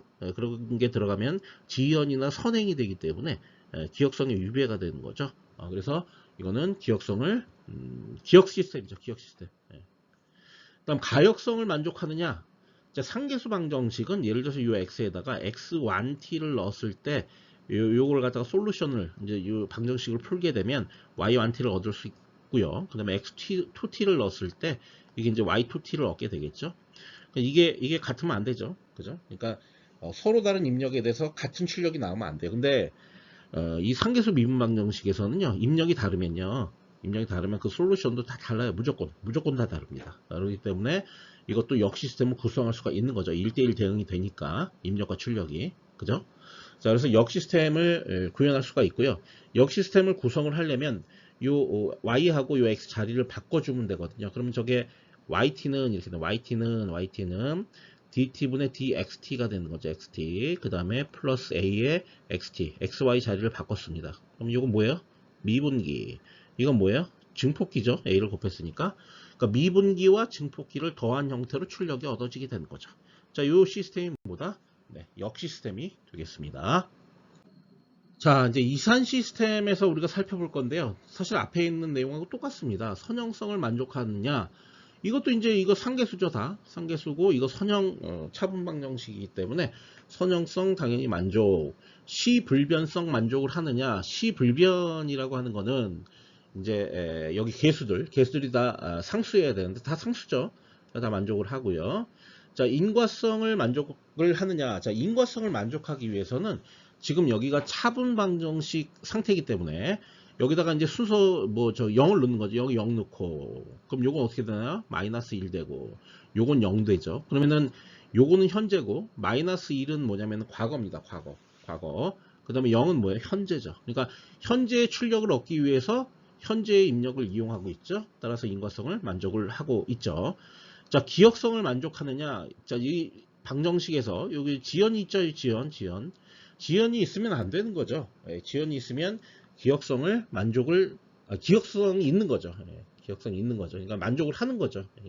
말의 표현의 차이인데 어쨌든 이제 기억 시스템입니다. 그 다음에 가역성을 만족하느냐. 아까가 똑같은 이유로 이게 선형상 계수 차분 방정식이기 때문에 당연히 이거는 입력과 출력이 1대1 됩니다. 그래서 가역성을 만족을 하고 역 시스템을 구해보면 xy 자리를 바꾸면 되니까 y에는 xn에 플러스 a에 x에 n-1 이렇게 되는 거죠. 그러면은 현재 이걸 굳이 이제 쓰다고 하면 요게 뭡니까? 요게 입력을 그대로 출력을 내주니까 버퍼라고 얘기할 수 있겠죠. 버퍼. 자, 이건 지연을 시킨 다음에 증폭을 해주는 거죠. 그런 형태로 우리가 시스템이 구현된다고 볼 수가 있습니다. 자, 이제 매트랩 실습인데요. 첫 번째 이제 합신호의 주기예요. 읽어보면 연속신호 이거에 그래프를 그리고 주기를 정하라. 요거 그래프 그리고 주기를 정하라. 연속신호 두 개를 곱했습니다. 요거를 그리고 주기를 정하라.